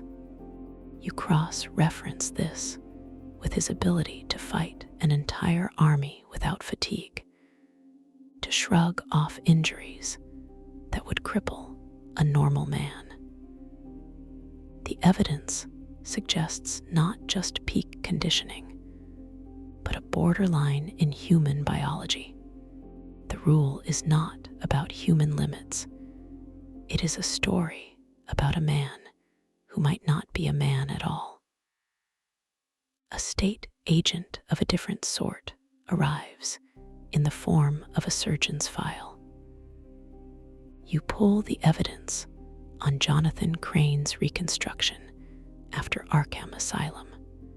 His face, mutilated by Killer Croc, was remade into a living mask of terror. But the medical records are sealed. Then you cross-reference the hideout of Thomas Elliot, the surgeon known as Hush. You find fear gas canisters, crow feathers, and whispers on the audio logs, revealing a secret collaboration. Hush was not just a killer. He was the artist who sculpted Batman's fear into flesh. Paperwork arrives, this time from the Falcone Crime family archives, and with it, a choice that feels cleaner than a confession. A scrawled note on a family tree lists a secret daughter with a question mark. Selena. This is not just a ledger. It is a sanitized document that rewrites a cat burglar into a tragic heiress, twisting her independence into an inheritance of violence. You are no longer observing a criminal. You are tracing a bloodline back to the city's corrupt heart. You finally turn the camera inward, replaying the final moments of Arkham City in your mind, and you see what you were forced to ignore. You watch Talia die, but you see no blood, no bullet wound. Her body vanishes from the floor the moment your back is turned. You remember Joker's own bloodless wound just moments before, the telltale sign of Clayface. You are executioner and witness, judge and evidence, suddenly realizing the woman you mourned may have been nothing but a clay-forged illusion. For a moment, the official story that Joker died, that Batman would have saved him, feels like an order restored. It is the neat, moral conclusion the city needs to believe. Then the facade burns. In the quiet of your own mind, you hear Crane's accusation. You let him die on purpose. You see the memory again, the cure slipping from your grasp, and you confront the chilling possibility that it was not a mistake, but a choice you made, and then buried so deep you could convince the world and yourself it never happened. You conceal the records and accept the official history, unsure if you preserved justice or only buried the truth. If the whispers are true, the greatest deceptions are the ones you tell yourself. If you purge the inconsistencies, the silence tastes the same as certainty until it does not. If you accept the darker truths, the world names you what you became that night. Opt out of the framework entirely, and you escape the verdict, not the doubt.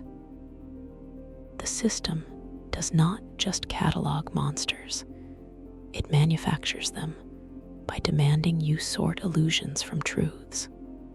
In a world that insists you must be a symbol to inspire hope, is that symbol worth the price of the lies it is built upon? As of this moment, you think you know who lived and who died.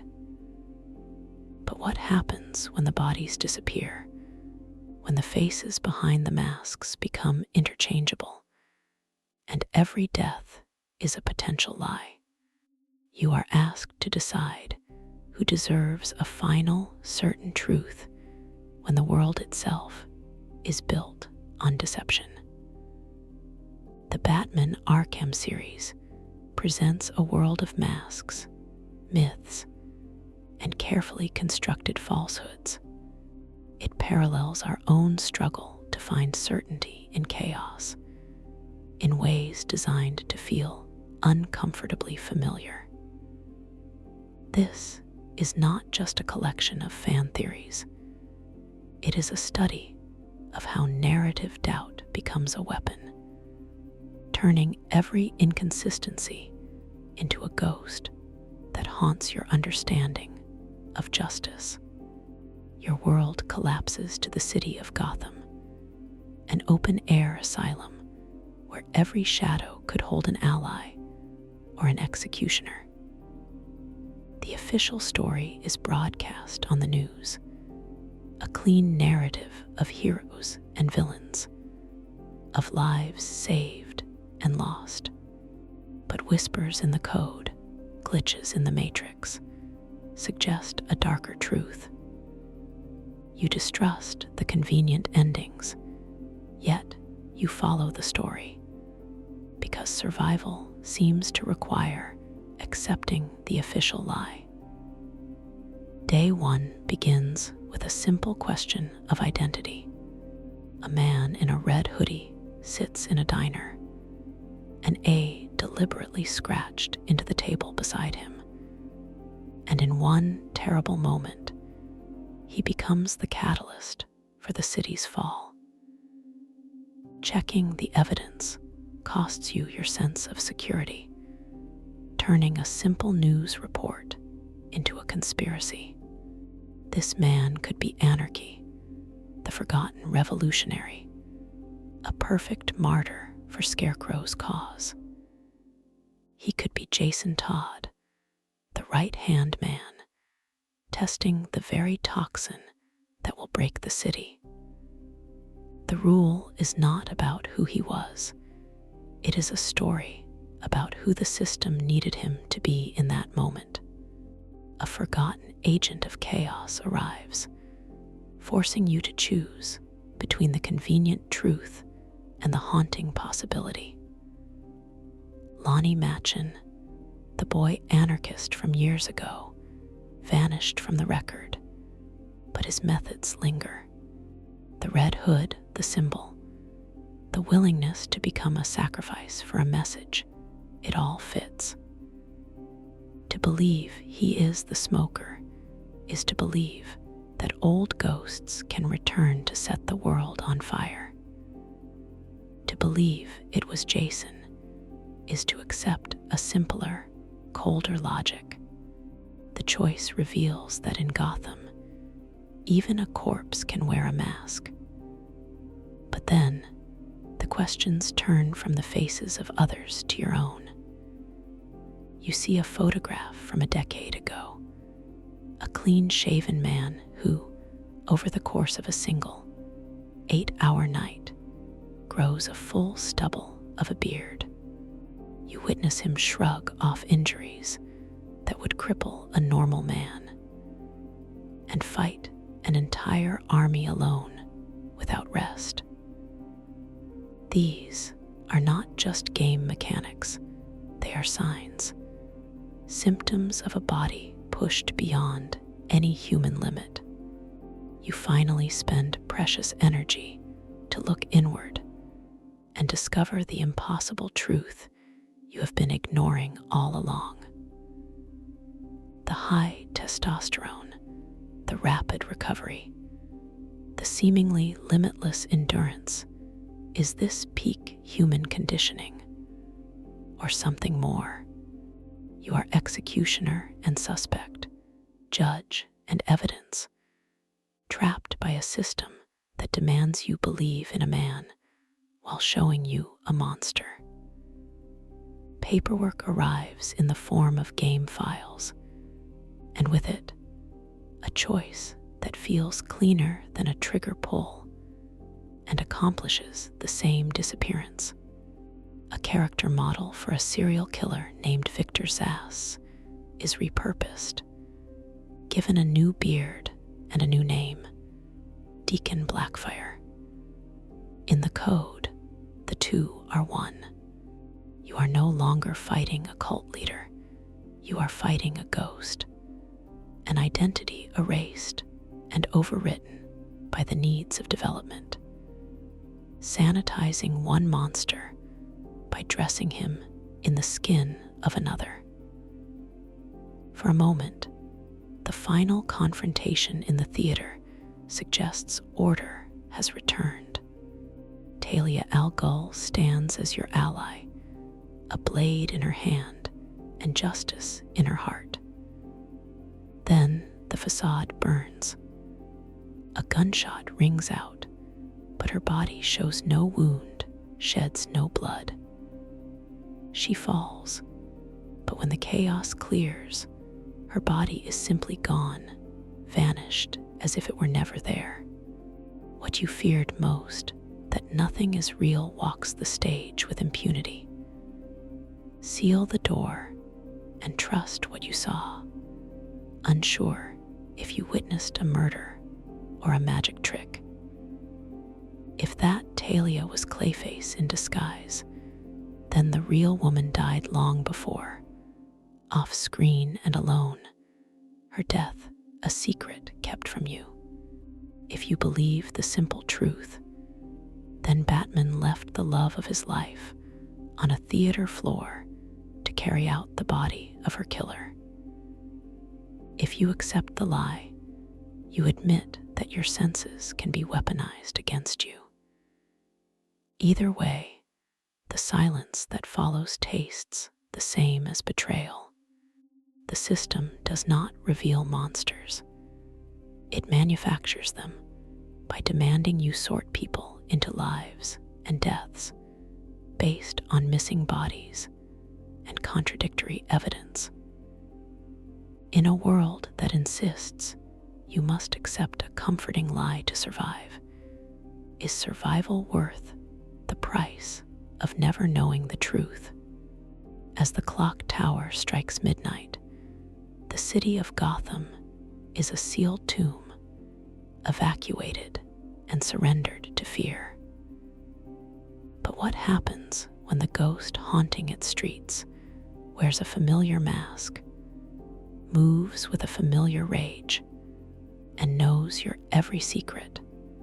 You are asked to decide if the man you failed is a monster or a mirror.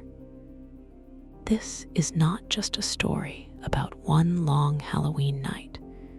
It is a study of how memory becomes a weapon and how denial becomes a kind of prison. The game frames this as a military invasion, a siege orchestrated by Scarecrow. In reality, it is a trial, and the Arkham Knight is both prosecutor and evidence. Your world collapses to the rain-slicked streets of Gotham, a maze of gargoyles and fear. The broadcast channels deliver Scarecrow's ultimatums, a clear and present threat you are trained to fight. But it is the whispers from the ghost in your head, the Joker, that hint at a darker truth, that the real war is not for the city, but for your soul.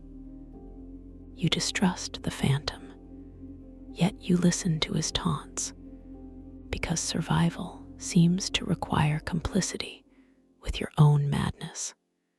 The first phase begins with an encounter at Ace Chemicals.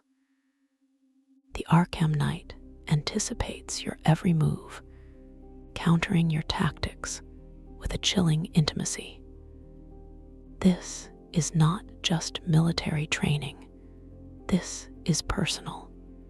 His knowledge of your methods costs you time and tactical advantage, turning a rescue into a desperate escape. This precision is not a safeguard for his army. It is a story he is telling you about your own failures, written in the language of combat you taught him. He knows who you are. The thought is a splinter of ice in your mind. Then you find the photos. In the militia headquarters, you discover a shrine of surveillance, images of you and Robin taken from a distance. One photograph, stabbed through the center with a knife, stops your breath. It is a moment from years ago, on a rooftop in Arkham City. A private conversation now framed as evidence. The knight was not just a new player in the game. He was a ghost who had been watching you all along, turning your life into a case file. He was building his argument. The supportive insider, Barbara Gordon, is ripped from your world, her voice severed from the comms. In her place, the state agent arrives, the Arkham Knight, whose militia acts with the brutal efficiency of a scalpel. He forces you to choose between saving the city and confronting the past, revealing that the greatest threat is the one you created and refused to mourn. His very existence is an accusation. And then the excavator. Trapped beneath the city streets, the knight corners you, his voice stripped of its modulator, raw and familiar. He calls you Bruce. The sound is a verdict. It is in this moment you spend the precious energy to look inward, to replay the fractured memories Joker torments you with. You see a flash of a videotape, a gunshot that you now realize, in the quietest part of your mind, never truly connected. You see a photograph of you and the new Robin, the very same one you just found, held in Joker's hand during the torture. You are executioner and suspect, judge and evidence, trapped by a system of grief that feeds on your fear of the truth. Paperwork arrives in the form of a scannable riddle, and with it, a choice that feels cleaner than a confession. Scanning the photos confirms the stalker was Jason Todd. You are not just fighting a war, you are auditing a ghost, allocating his rage to a neat box labeled the Arkham Knight, when you know, you have always known, it belonged in a grave you never dug. For a moment, as you rise from the wreckage, the city seems stable, the mission clear. Defeat Scarecrow. Then the facade burns away. The final confrontation is not with an army, but with a single, unmasked face from your past. What you feared most now stands before you, asking why you left him to die. There are no branching outcomes here, only a single, terrible truth. You can seal yourself away in the Nightfall Protocol, but you cannot escape the knowledge that you knew. You knew when he countered your tactics at the chemicals plant. You knew when you saw the photograph on the wall. You knew the instant he said your name from behind the controls of a killing machine. The system does not reveal monsters. It manufactures them by demanding you sort people into saviors and failures, the living and the dead, in a world that insists you must sacrifice a son to save a city. Is the cowl worth the price of becoming a liar? As of this exact moment, you have captured him again. The Joker is in your custody. The night is quiet, and the asylum gates are sealed. But what happens when the cage is not a prison, but the very heart of the trap? You are asked to decide who is sane and who is mad when the asylum itself is the greatest monster of all. Released in 2009, Batman. Arkham Asylum was more than an action game. It was a descent. It parallels the feeling of a world held together by procedure, where the rituals of control feel reassuring right up until they shatter. This is not just a story about a hero and a villain. It is a study of how an institution designed to contain madness becomes a machine for manufacturing it. Your world collapses to the island of Arkham, a place of Gothic spires and subterranean secrets, where every intercom chime delivers a verdict. The broadcasts from Warden Sharp promise order and rehabilitation, a clinical facade of control. But through the static, you hear the Joker's whispers, taunting you, telling you a darker truth about the place and your part in it.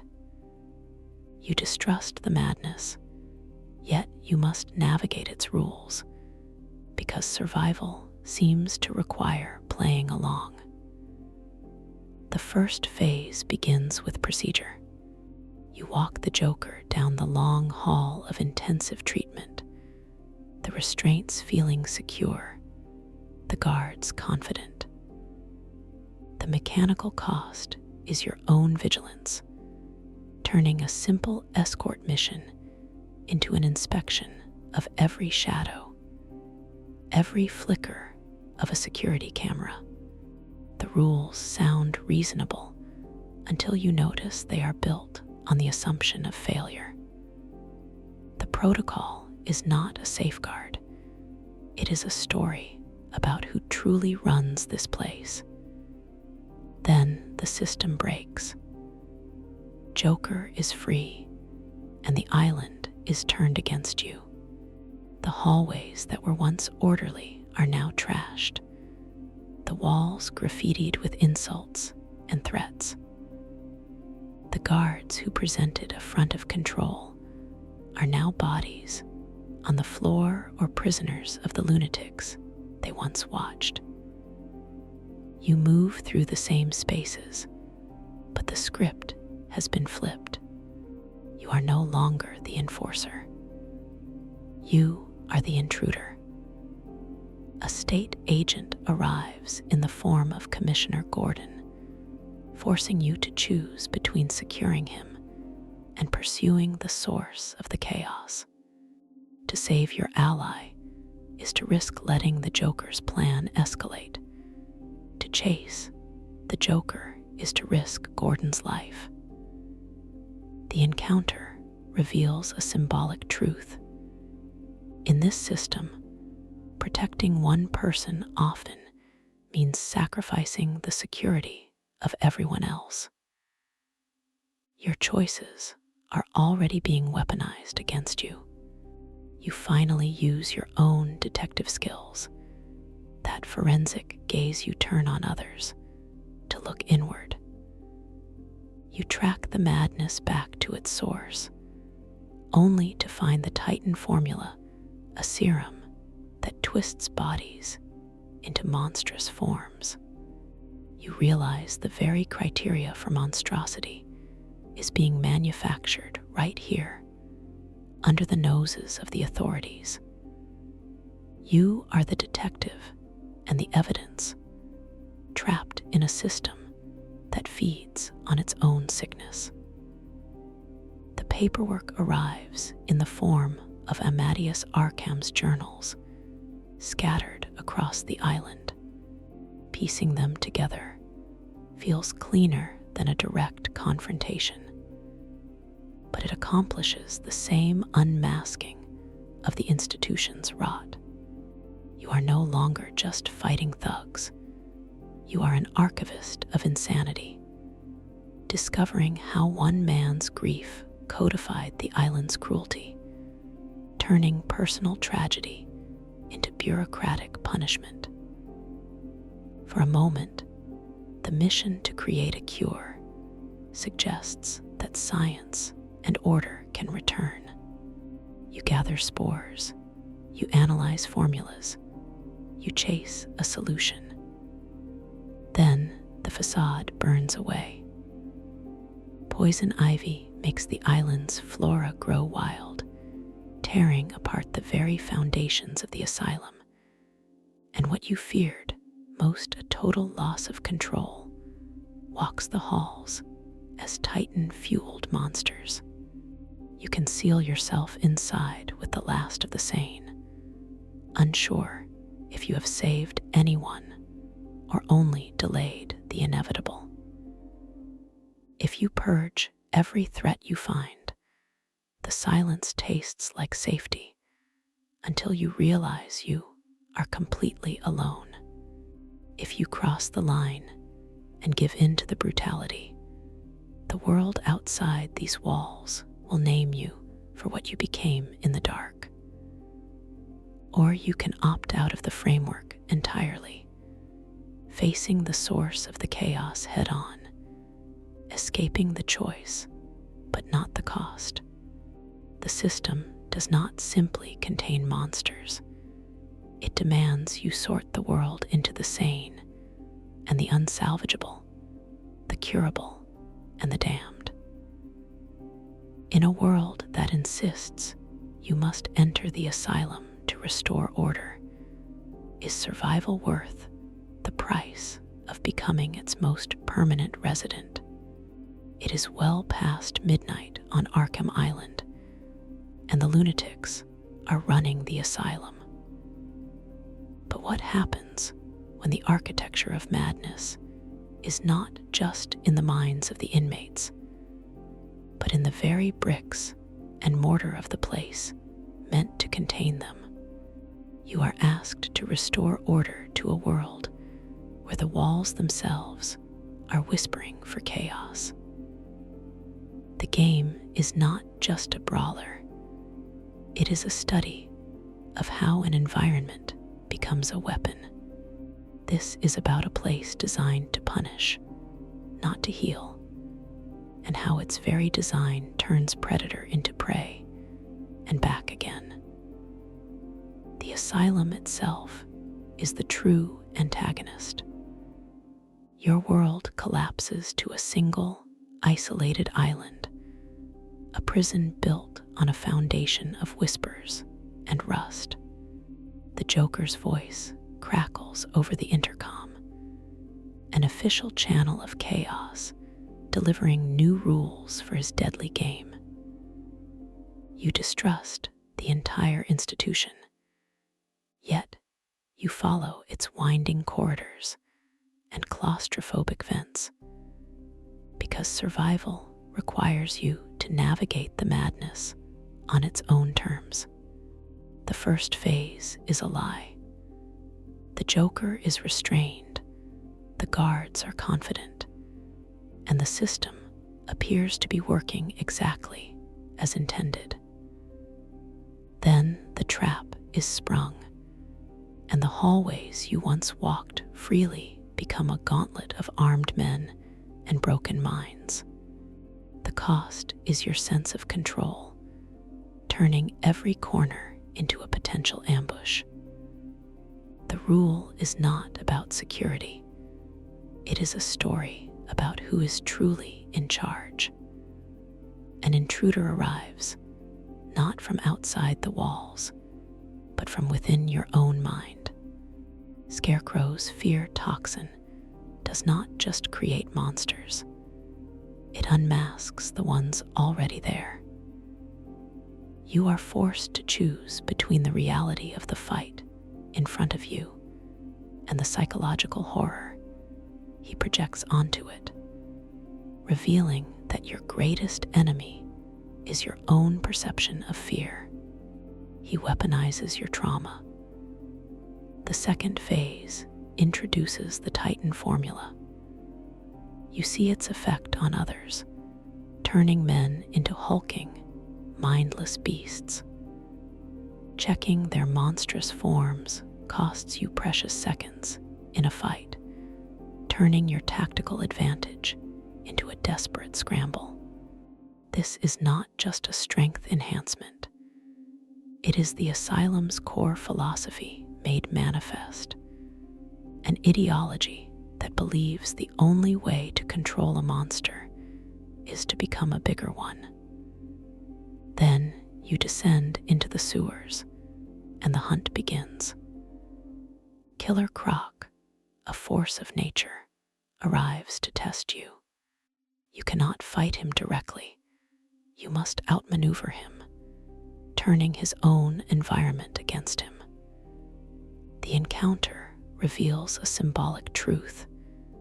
In Arkham, you do not defeat your demons head-on. You survive them by understanding the terrain of their madness better than they do. You finally face the Asylum's brutal procedures in their rawest form. Cages that seem too small for a man, restraint chairs that look like instruments of torture, and treatment logs that read like confessions. You start to see the line blur between patient and prisoner, between care and punishment.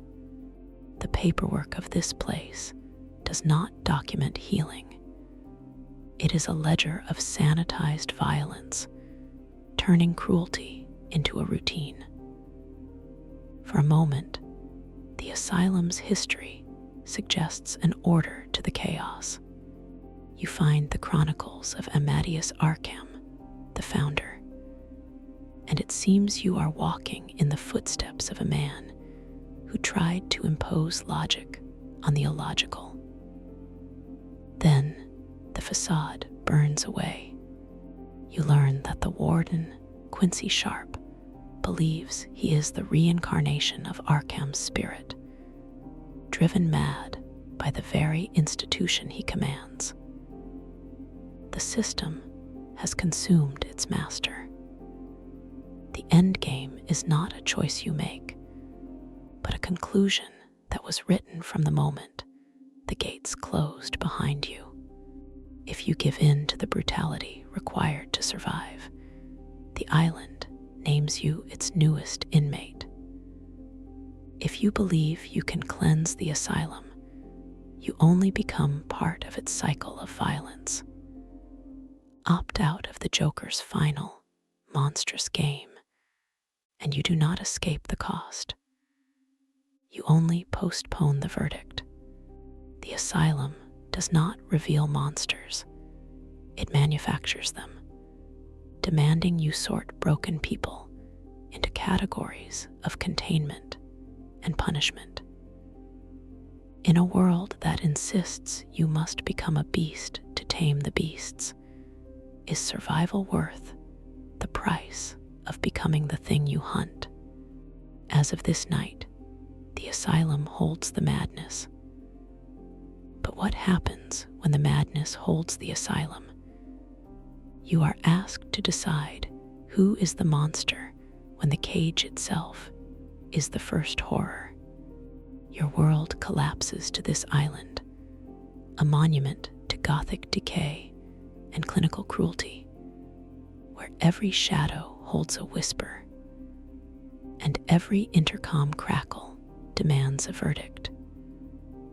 The official broadcast is the warden's sterile assurance of order, a promise that feels authoritative and hollow. But another channel, a chaotic, laughing frequency, hints at a much darker truth. You distrust the institution, yet you must navigate its blood-slicked corridors, because survival seems to demand you play along with the madness. This is not just a prison break. It is a study of how institutional failure becomes a weapon. Day one begins with a simple, chilling reversal. The Joker is not your prisoner. You are his guest. The cost is your certainty, as the asylum's rusted machinery is turned against you, weaponizing the very tools meant for healing. Corridors that were once patrolled by guards now belong to the inmates. Their graffiti, a new and violent scripture scrawled on the walls. The rules are not safeguards. They are a story about who is truly in control. Then the state agent arrives, not as a savior, but as another cog in the machine. Commissioner Gordon, a man you trust, is taken, forcing you to choose between a direct assault that risks his life and a stealthy path that risks your own. His capture reveals a symbolic truth. In this place, even symbols of justice become liabilities, pawns in a game where the rules are rewritten by laughter. The line between protector and accomplice begins to erode. You descend deeper, and the asylum's architecture becomes a physical manifestation of its sickness. Intensive treatment is a maze of locked doors and electrified floors. Its restraining chairs and surgical tables telling a story of torture long before the riot began. The medical facility is a strange balance of the hyper-sanitized and the unkempt, a facade of care peeling back to reveal a history of brutal experiments. This is a place that punishes the body to get to the mind. It is a machine for breaking people. Eventually, paperwork arrives, not on a clipboard, but as a formula. The Titan Project, a serum designed by a well-meaning doctor and funded by the Joker in disguise, offers a choice cleaner than a trigger pull. It promises to create an army, turning human bodies into monstrous weapons. You are no longer just fighting a man, you are fighting an idea, a contagion spreading through the veins of the asylum itself. You are not just stopping a riot, you are containing a plague. For a moment, it appears the system might stabilize. You find a hidden bat cave, a pocket of familiar order carved into the island's rotting heart, a sanctuary. Here, your technology works, your mission feels clear, and the outside chaos seems manageable. It feels like control is possible. Then the facade burns. Poison ivy, awakened and enraged, unleashes the island's true nature, twisting the botanical gardens into a hostile, alien landscape. Vines tear through stone and steel, reclaiming the asylum for a power far older and more primal than its human architects. What you feared most now walks the halls with impunity, and the island itself is fighting back. You finally turn your focus inward, analyzing the Joker's poisoned blood now coursing through your own veins. You discover you have been carrying the madness inside you all along. You are the cure and the disease, the hunter and the hunted, trapped by a system that has made your own body the final battleground. You are both executioner and suspect. If you purge every threat and confront the Titan-fueled clown, you restore a broken kind of order. The island is quiet, but you walk out carrying the body of your nemesis, a chilling mirror of how you walked in. You have won, but the victory tastes of ash and failure, the silence ringing with the ghost of a final laugh. The system does not just contain monsters, it manufactures them by asking you to stare into the abyss until you see your own reflection. In a world that insists you must become a part of the madness to stop it, is survival worth the price of the cure? As of that first night in Arkham City, the world already believed Jason Todd was dead. But what happens when a ghost refuses to stay buried and instead begins to photograph your every move from the rooftops? You are asked to decide what is real when the evidence is written in whispers and scars. This is not just a breakdown of fan theories. It is an autopsy of a city's memory, a study of how every scratched symbol and missing body becomes a testament to a truth Batman himself refuses to see. The Arkham games are not simply stories about a hero. They are a system of layered secrets, a world where the past is a weapon aimed at the present. Your world collapses to a single diner at the start of the final night, a place where a man in a red hoodie waits with a lit cigarette. A state-sanctioned broadcast delivers warnings of an attack, while a whisper from a scratched letter, A, on the table hints at a darker, more personal war. You are told this is a city-wide threat, but every clue points inward toward a single, catastrophic failure. It begins here. Day one of the city's fall introduces a new rule. Look closer. The man in the red hoodie is dismissed as a random casualty, but the camera lingers. You see the A carved into the table, a symbol of anarchy you might remember from years ago. This isn't a coincidence. It is a story about who Gotham chooses to sacrifice first. But checking the evidence costs you your certainty. The man's face, seen for a moment on a news report, could be an older, more desperate Lonnie Machin, the boy who once tried to burn the city's corruption down. Or it could be someone else. The rule is not a safeguard. It is an accusation that turns everyone into a suspect.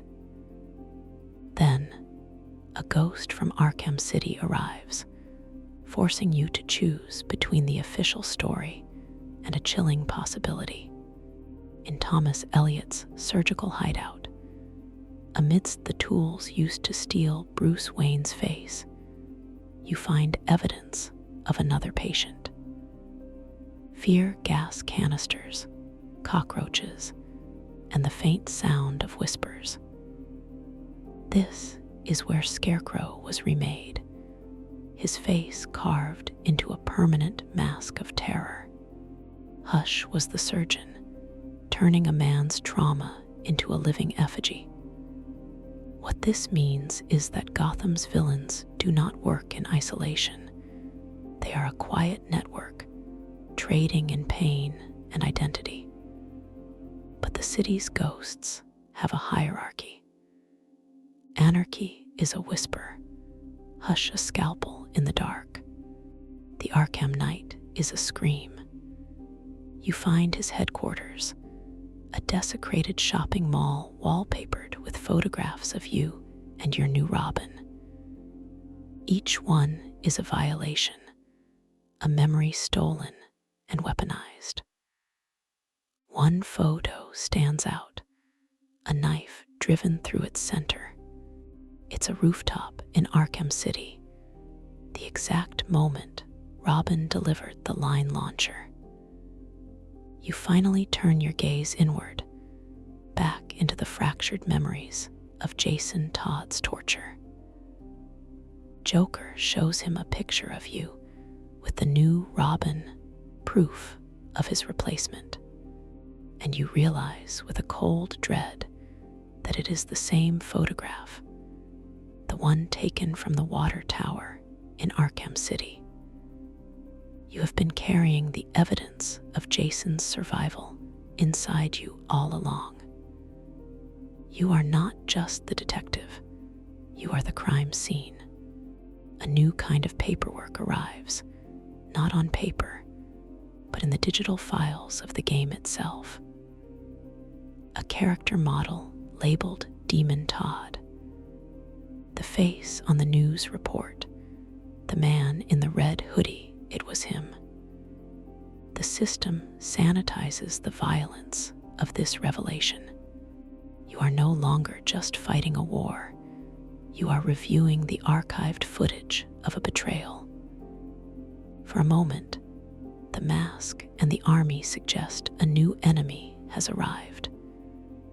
The Arkham Knight is a stranger, a force of tactical precision you cannot predict. Then the facade burns. He speaks Bruce's name, and what you feared most is standing right in front of you, pointing a gun at your head. Seal the windows and descend into memory, unsure if you ignored the evidence or simply refused to believe it. If even one ghost remains, the night will come for you from inside your own mind. If you purge the truth, the silence tastes the same as justice until it does not. If you accept what you have done, the world names you what you became, a keeper of a terrible secret. You can opt out of the mystery entirely, but you cannot escape the cost of your blindness. The system does not hide monsters. It catalogs the evidence of their creation, demanding you connect the clues. In a world that insists you must sacrifice a son to save a city, is survival worth the price of becoming a ghost yourself? It is one night on an island prison, and the world has gone mad. But what happens when the asylum's most decorated patient is the one writing the rules? You are asked to decide what justice means when the line between sanity and survival has already been erased. The story begins in 2009 with the release of a game that would redefine the superhero genre. It was never just about a simplistic plot of the Joker seizing control of a mental institution. It was an invitation into a system designed to feel claustrophobic and deeply personal. This is not just an action game. It is a study of how an environment becomes a weapon and how surveillance becomes a verdict. Your world collapses to Arkham Island, a sprawling cage of Gothic architecture and modern decay, where every intercom chime demands your attention. The official broadcasts from Warden Quincy Sharp deliver a story of order and control, a thin veneer of sanity stretched over the abyss. Meanwhile, the Joker's voice hijacks the system, whispering a darker, more chaotic truth directly into your ear. You distrust the madness, yet you are forced to play by its rules, because moving forward seems to require complicity. The first phase begins with a ritual. You escort a restrained Joker through the halls of intensive treatment, the asylum's machinery humming with a false sense of security. The process feels authoritative, a display of power you have earned.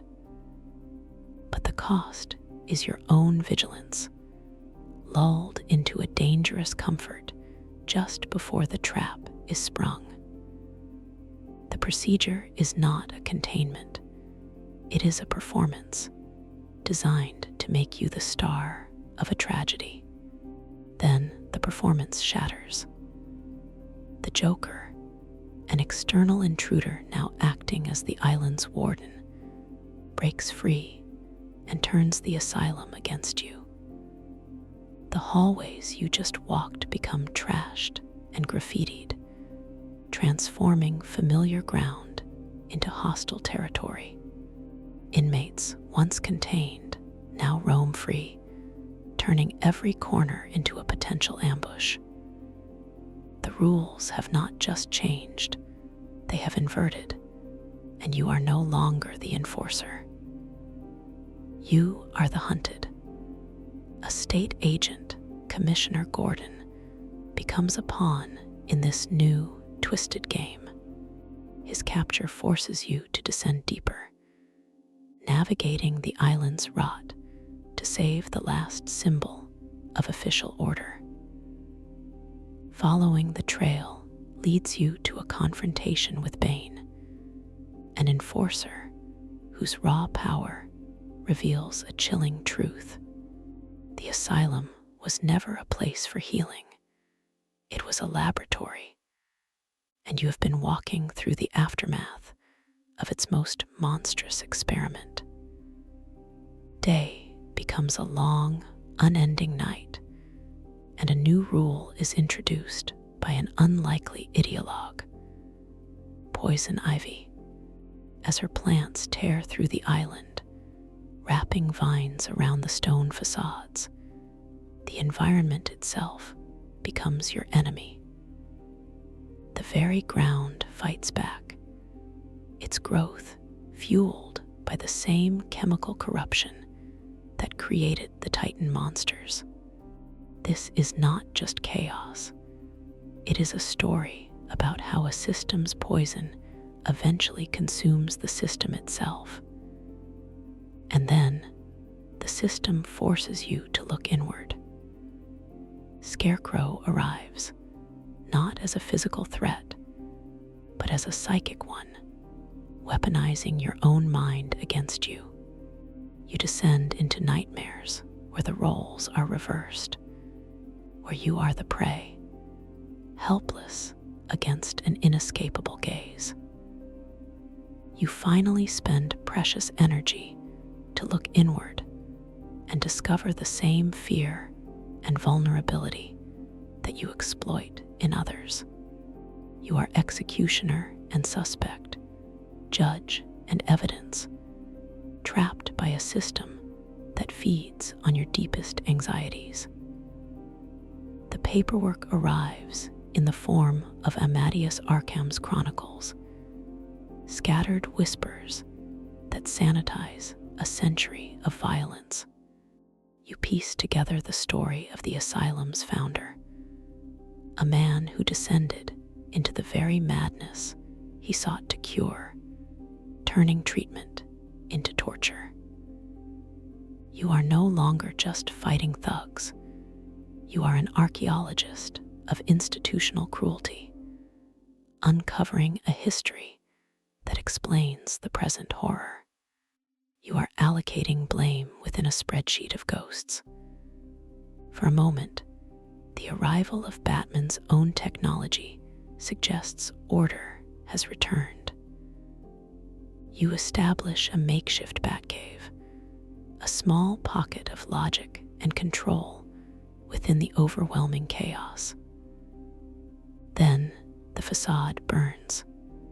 The Joker injects himself with the Titan formula, becoming the system's final, monstrous product. What you feared most now walks the halls with impunity, a perversion of strength born from the island's dark heart. You can try to seal yourself away, but the uncertainty remains. If even one drop of the Joker's poisoned blood remains in your veins, the night will come for you from inside your own mind. If you purge the island of every threat, the silence tastes the same as safety until it does not. If you cross too many lines to win, the world names you what you became in the struggle.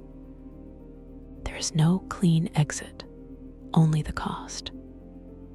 The system does not reveal monsters. It manufactures them, by demanding you sort the world into predators and prey.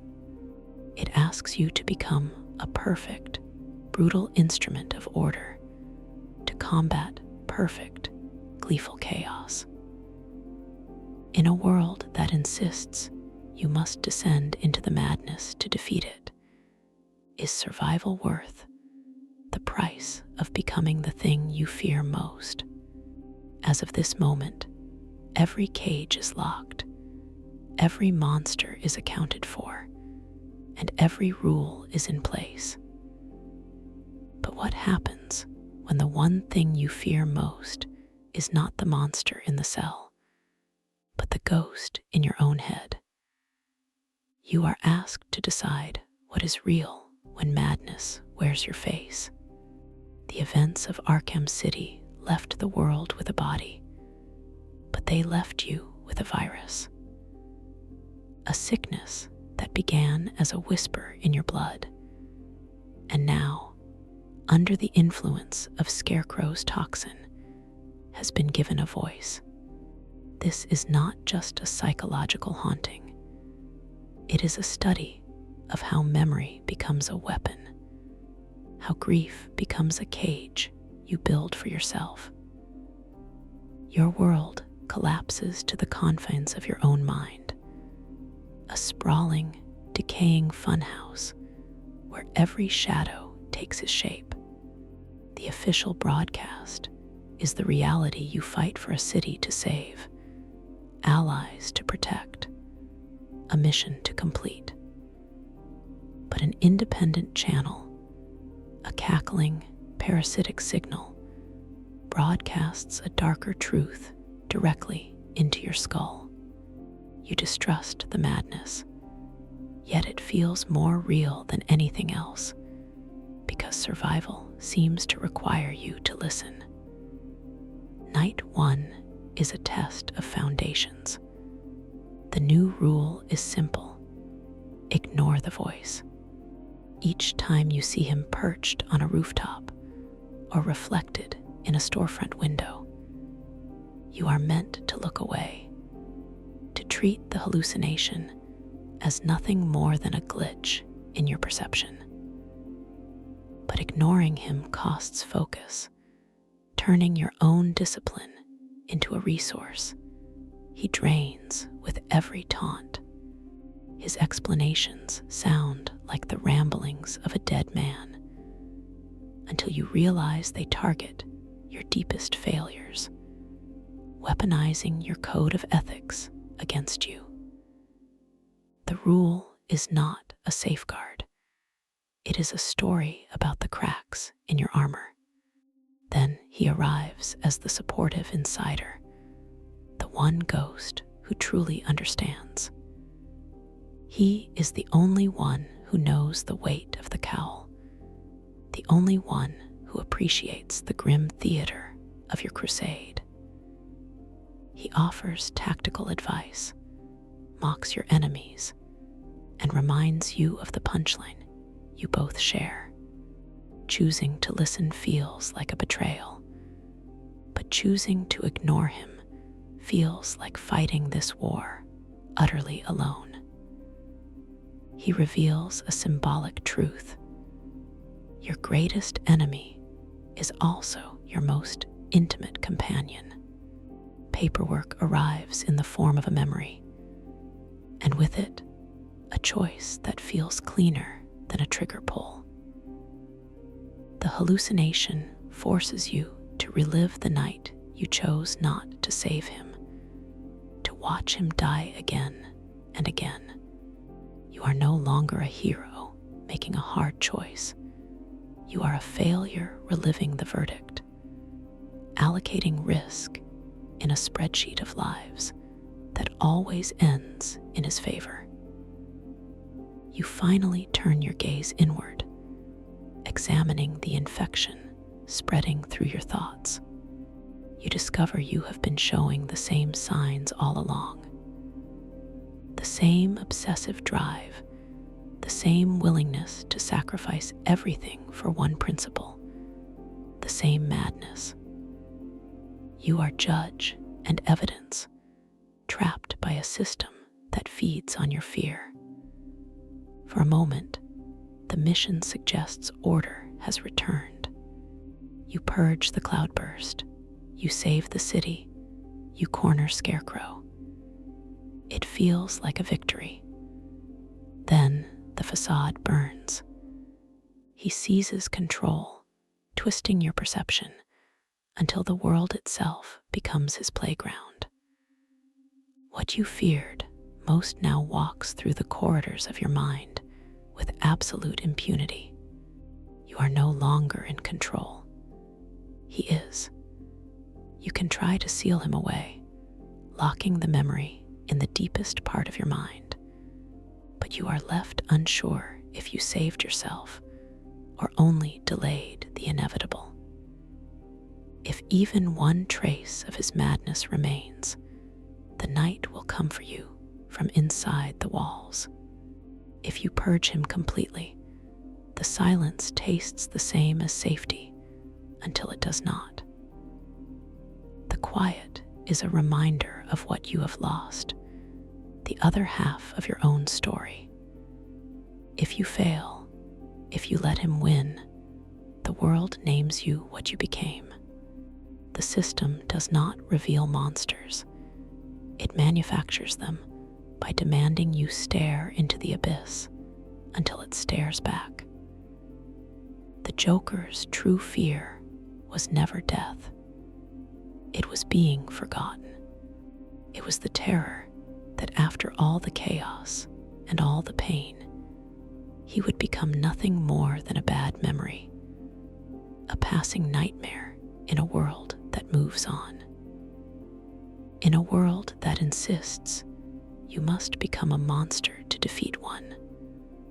What happens when you discover the one you are fighting is already inside you? It is the year 2007, and the superhero video game is a joke without a punchline. But what happens when the punchline takes over the asylum, and you are the only one left to hear it? What happens when the only way out is through the madness? The game is called Batman: Arkham Asylum, a title released over a decade ago that redefined what a hero could be in a digital space.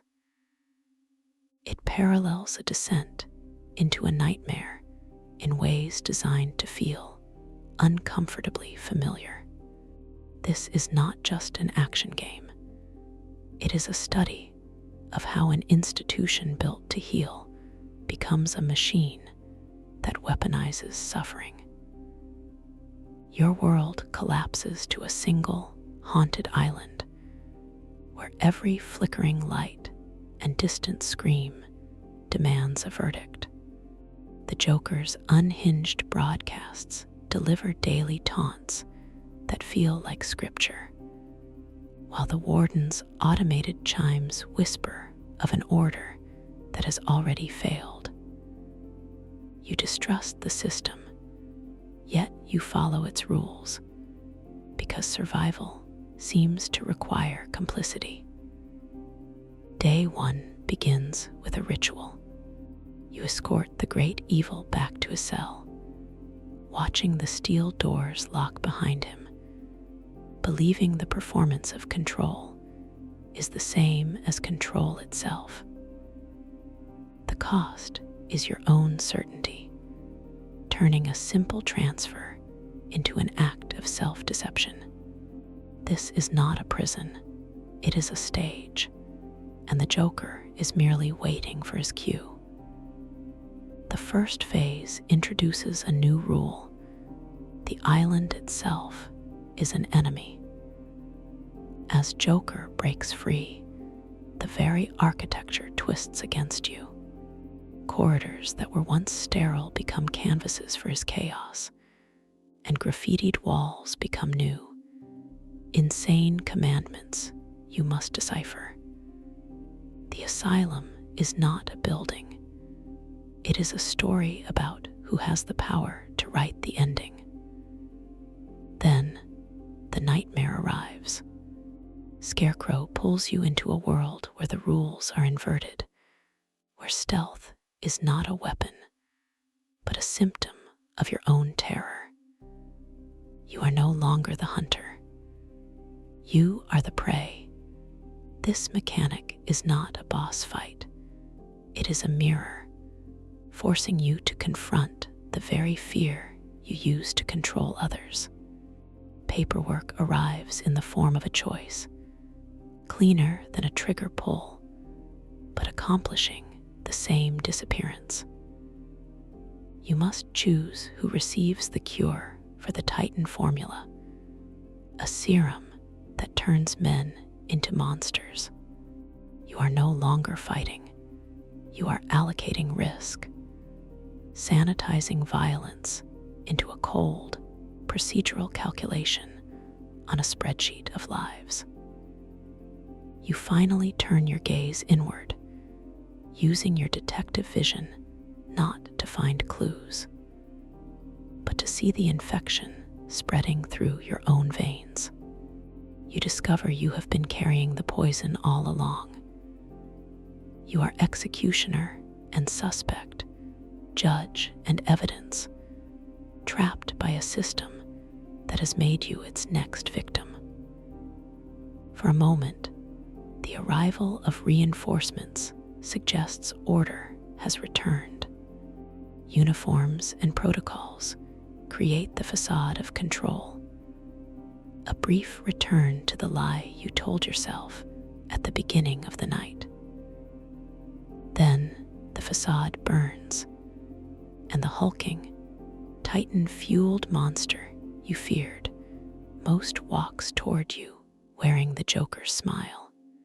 You conceal the exits and descend into the darkness, unsure if you saved anyone or only delayed the inevitable. If you purge every threat, the silence tastes the same as safety until you realize you are utterly alone. If you cross too many lines, the world simply names you what you became. The system does not reveal monsters. It manufactures them by demanding you sort people into lives and deaths, saviors and damned. In a world that insists you must compromise your soul to survive the night, is survival worth the price of becoming the joke? As of 2009, the superhero game was a known quantity, a power fantasy of predictable arcs and easy victories. But what happens when the cage is more important than the hero? When the very walls are an extension of the villain's mind? You are not asked to save a city. You are asked to survive an idea. This is not just a review of a game. It is an examination of how atmosphere becomes a weapon, how a single location can codify the soul of its captor, turning architecture into an instrument of psychological punishment. Your world collapses to the cold stone of Arkham Island, an isolated monument to madness. The Joker is in chains, but you know this is a performance. It is a ritual, and you are the unwilling centerpiece. His surrender is the first move in a game where the board itself is designed to break you. Then the facade shatters. With a single, effortless motion, the Joker is free, and the Asylum becomes his stage. The official broadcasts from Warden Sharp promise order, a return to control that feels hollow from the start. But it is the Joker's voice, crackling over the intercoms, that delivers the island's darker truth. You become a rat in his maze. The first phase of his plan is simple chaos, turning the intensive care unit into a slaughterhouse. This is not about escape. It is a declaration. Checking each corner costs you focus. Each takedown turns scrutiny into labor you perform on his behalf. The rules are not a safeguard. They are a story about who truly holds the power here. Through the claustrophobic vents, you hear his taunts, his laughter echoing through the metal. He is watching, always watching. The first-person perspective is not just a mechanic. It is a forced intimacy with the island's suffocating machinery. You are made to feel small, hunted. Then the island itself begins to fight back. Poison ivy's vines tear through the sterile halls.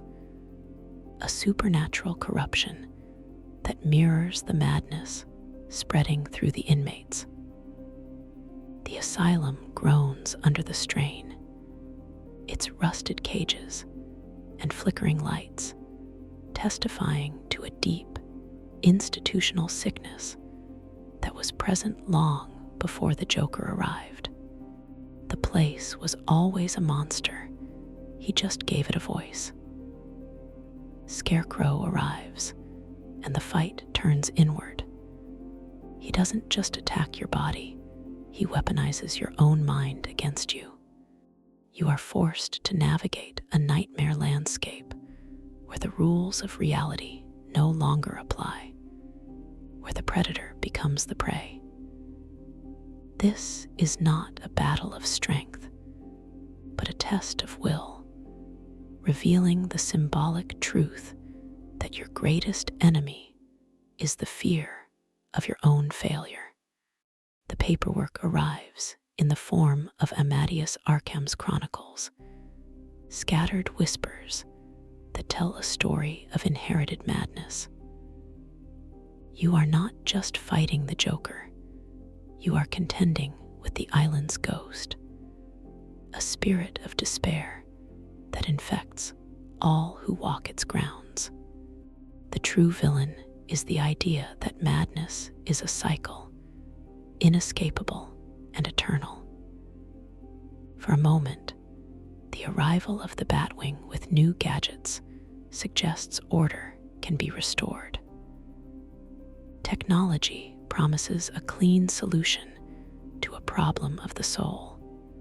Then the facade burns away completely as Joker injects himself with the Titan formula, becoming a physical manifestation of the island's monstrous nature.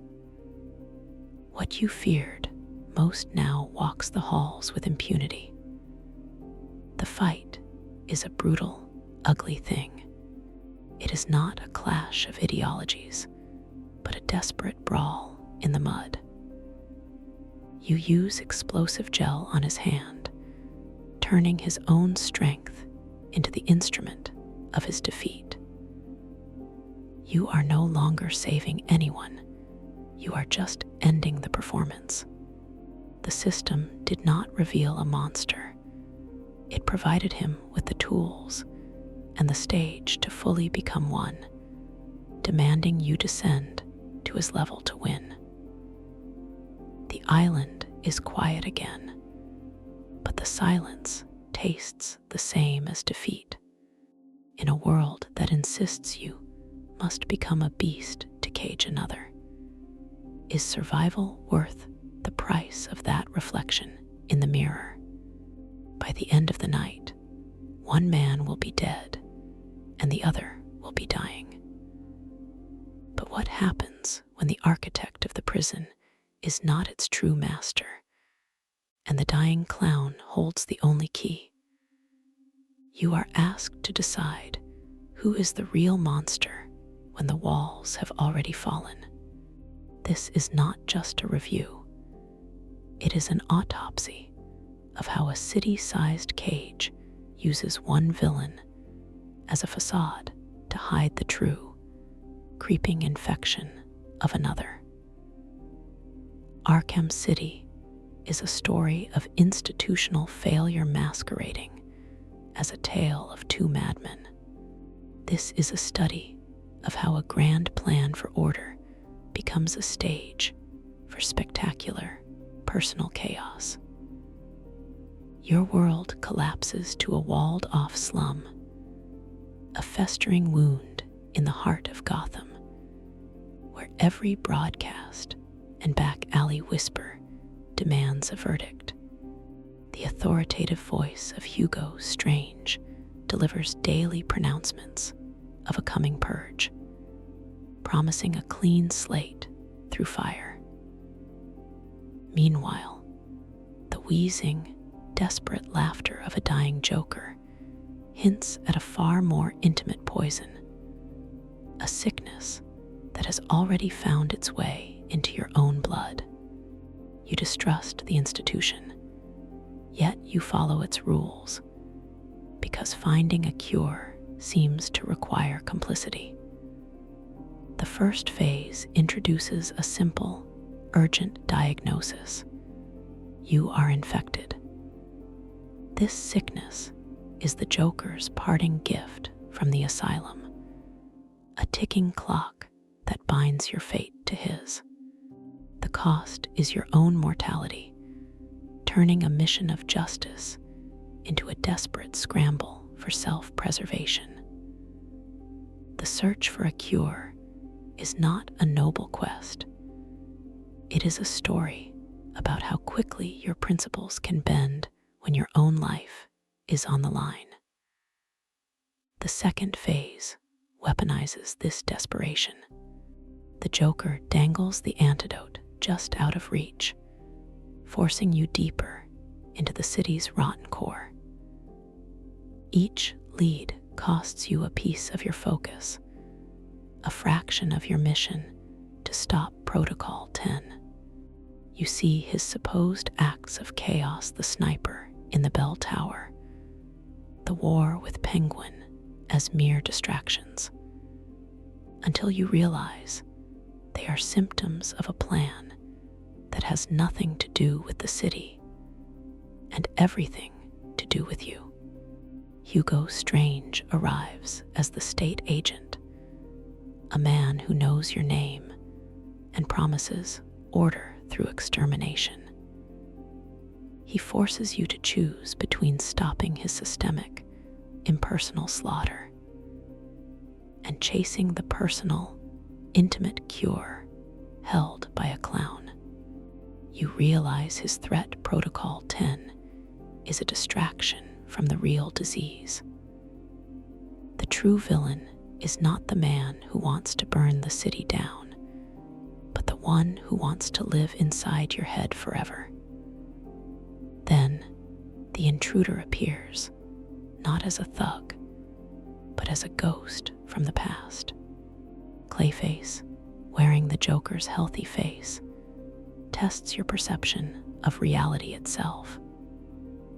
You fight what you believe to be the source of your infection, only to discover it is a perfect imitation. The fight reveals a terrifying truth.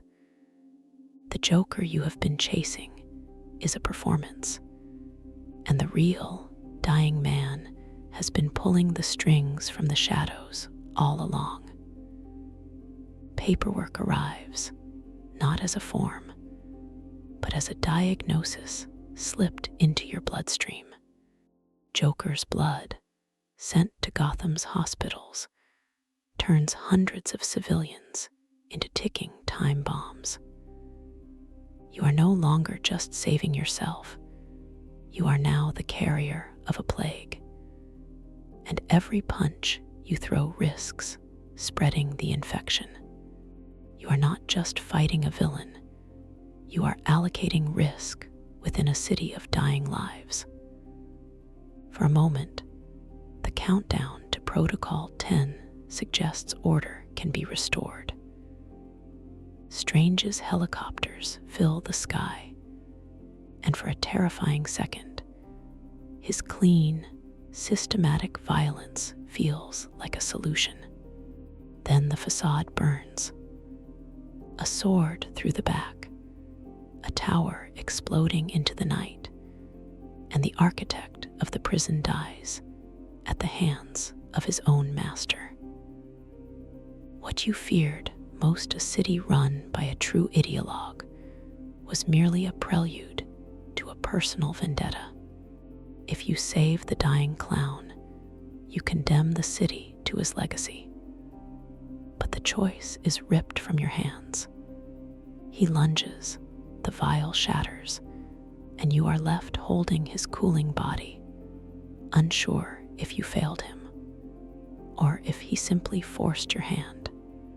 If his cure is destroyed, the silence tastes the same as justice until it does not. If you carry his body out into the rain, the world names you what you became: the solemn guardian of your own worst enemy. You escape the choice, not the cost. The system does not reveal monsters. It manufactures them by forcing you to choose between saving a city and saving yourself. In the end, it was never about the prison. It was about the infection, the one that whispers from inside the blood, a joke told at the expense of your soul. In a world that insists you must compromise your code to survive, what is left of you when the laughter finally stops? On a cold Christmas Eve, 10 years before the asylum would fall, Gotham's criminal underworld operates on a simple, brutal logic. But what happens when that logic is twisted into a chaotic performance, and you are the unwilling star? You are asked to decide what justice means when your greatest enemy is also your creator. Your world collapses to a single, snow-choked night in a city under siege.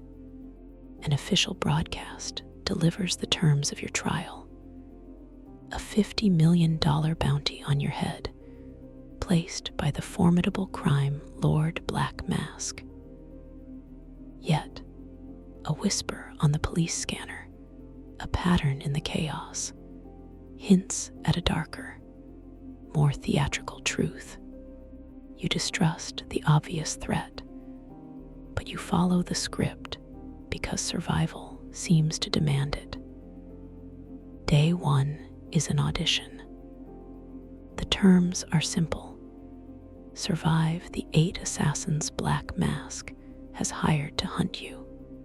Checking their files costs you time, turning your investigation into a frantic race against a ticking clock you can't see.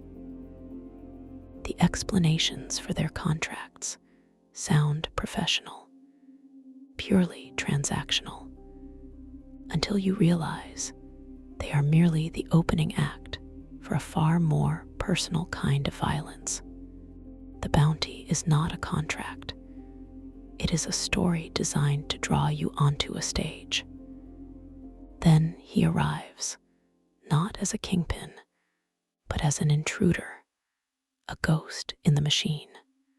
The Joker, wearing Black Mask's face as a costume, forces you to choose between the predictable brutality of the mob and the terrifying randomness of a madman. His appearance reveals a symbolic truth. The organized crime you thought you were fighting was only a facade, a flimsy set piece for a much more intimate play. You finally turn your focus from the hired guns to the architect of the chaos and discover a chilling symmetry. You see a man defined by one bad day, just like you, but where your tragedy forged a code, his forged a punchline. You are judge and jury, protector and target, trapped in a performance where the only rule is that there are no rules. The script changes. It is no longer about a bounty. It is a two-person show. A choice arrives that feels crueler than any trigger pull, staged in a room with an electric chair. The Joker forces you to choose: kill Bane to save yourself, or let the machine deliver its own verdict. You are no longer just fighting for your life. You are being asked to ratify a philosophy of violence with your own hands. For a moment, in the quiet of the Batcave, Alfred's voice suggests order can be restored. You believe you understand the enemy, that you can predict his madness. Then the facade burns away completely when Bane unmasks you, not to the world, but to your oldest friend. The chaos you feared most is no longer on the streets. It is in your home. This night offers several endings, each a verdict on who you have become. You can defeat the Joker, lock him away, and begin the long, repeating cycle of your war, forever bound to him. You can save Alfred, but lose the certainty that your life as Batman protects those you love.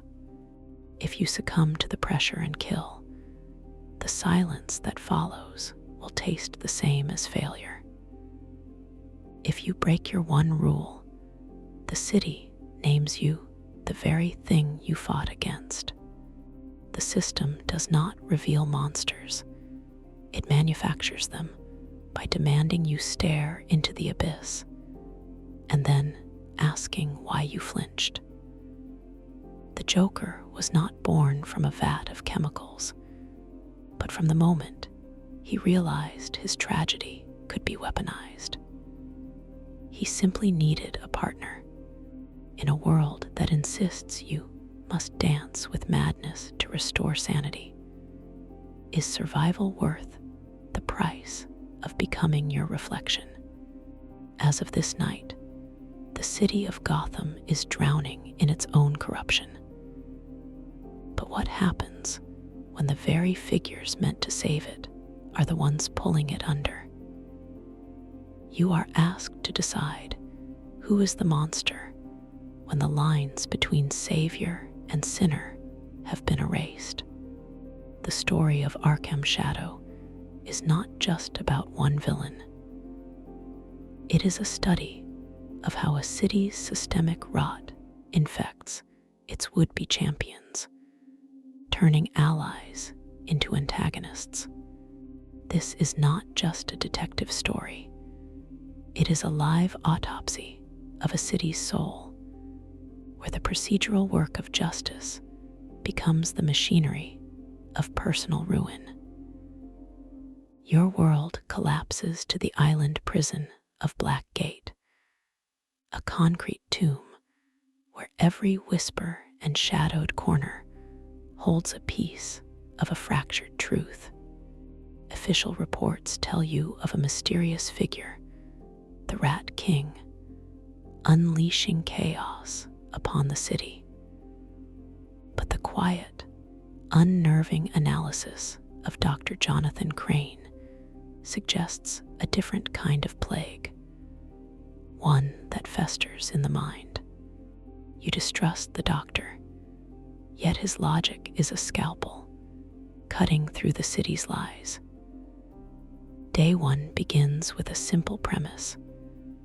A masked terrorist known as the Rat King has crippled Gotham with an army of vermin, seeking to dismantle a corrupt legal system.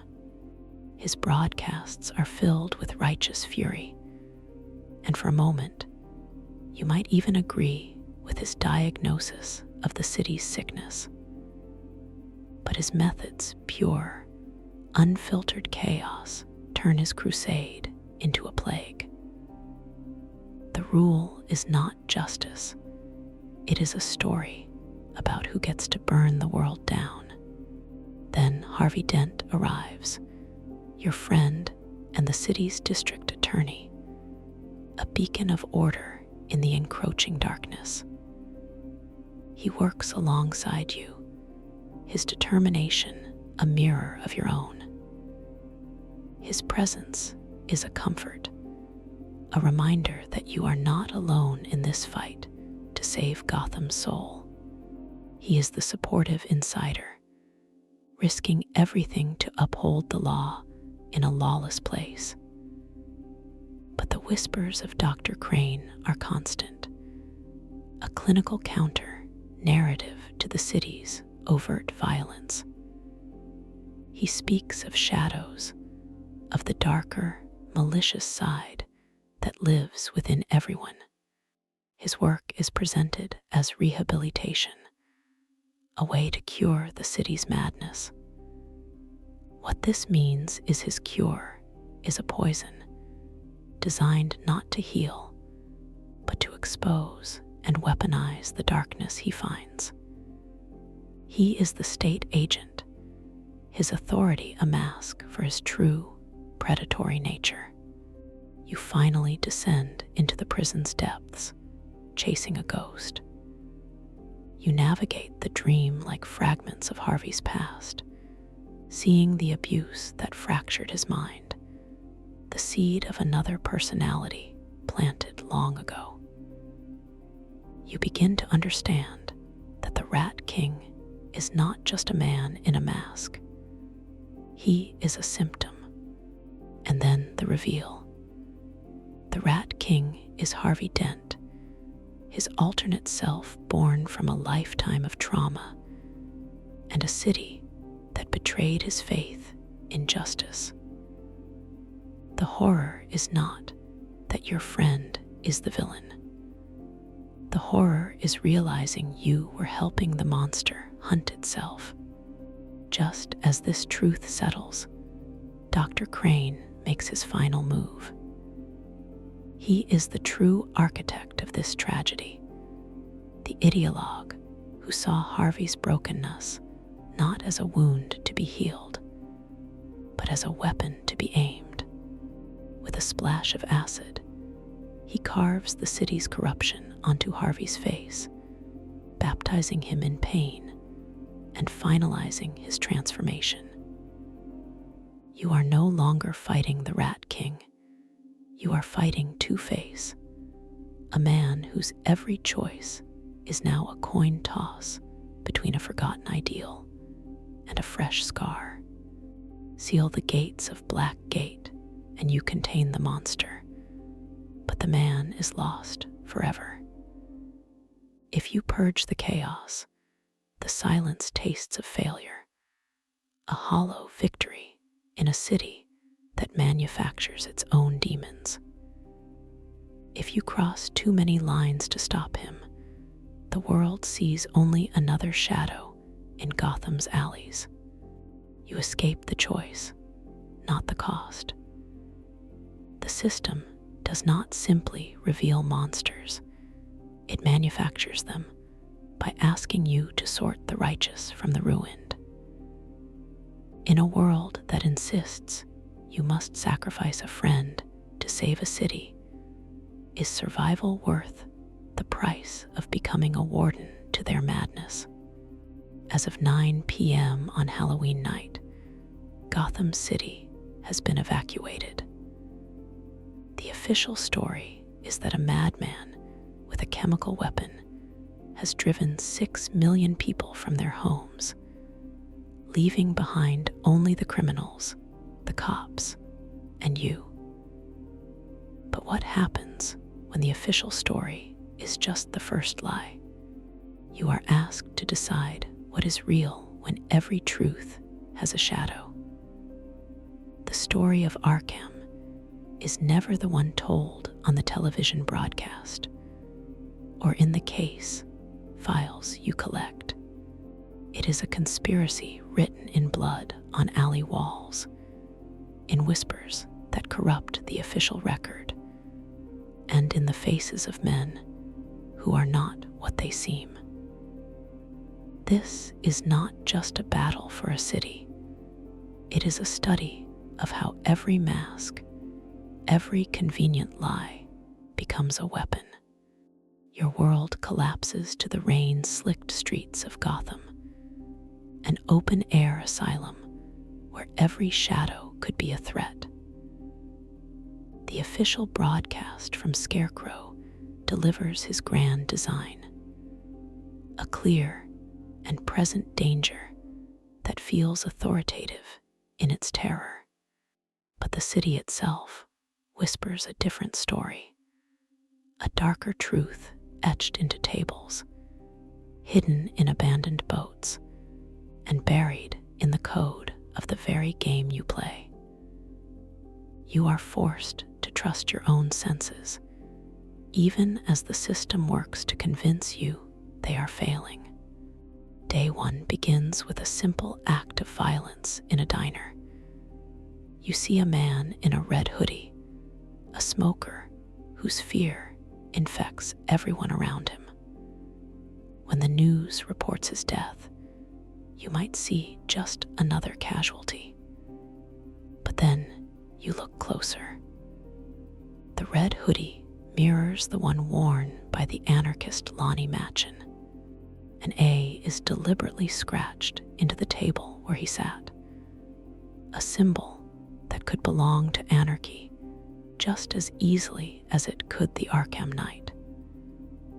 This is not just a random victim. It is a calculated sacrifice, a story designed to be misread. The system presents you with two suspects for the same crime: the zealot Anarchy or the ghost Jason Todd. It turns your investigation not into a search for truth, but into a choice between two equally unsettling narratives. The rule is not to find the culprit. It is to pick a monster you can live with. Later, you hear stories of the ventriloquist, a man named Arnold Wesker, supposedly killed in a shootout during the Arkham City incident.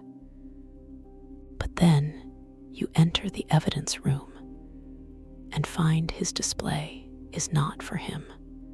It is for Peyton Riley, his successor. This is how the city works. It announces one death to hide another body, swapping one name for another on a morgue tag, until the truth is just a clerical error. The supportive insider arrives in the form of Alfred's voice, a steady presence in your ear. Yet you find a hidden room in the warden's office, a blueprint for Arkham City that proves the asylum was always just a stepping stone. It reveals that the calm, institutional voice you trusted was complicit in a much larger, darker machine.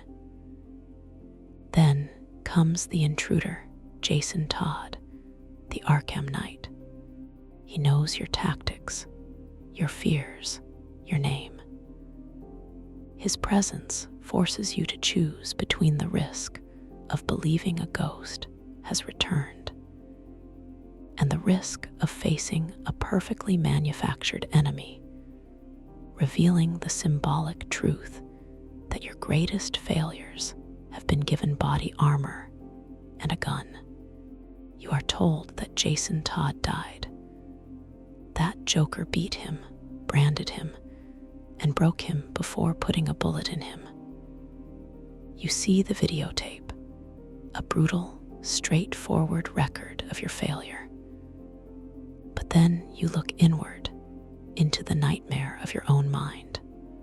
You see the moment again, but this time, from a different angle, you see the bullet miss. It never even touches him. You realize, with chilling certainty, that you have been showing the same signs all along. The lie you told yourself to survive the guilt was just as powerful as any of Scarecrow's toxins. You are executioner and suspect, judge and evidence, trapped by a system that feeds on your own denial. Paperwork arrives, not on paper, but in the form of a choice. The Shadow War pits you between two assassins, Nissa and her father, Ra's al Ghul. Curring him will lead to more death. Letting him die feels like murder. There is no trigger to pull, only a button to press, a selection that feels clean and procedural. You are no longer killing.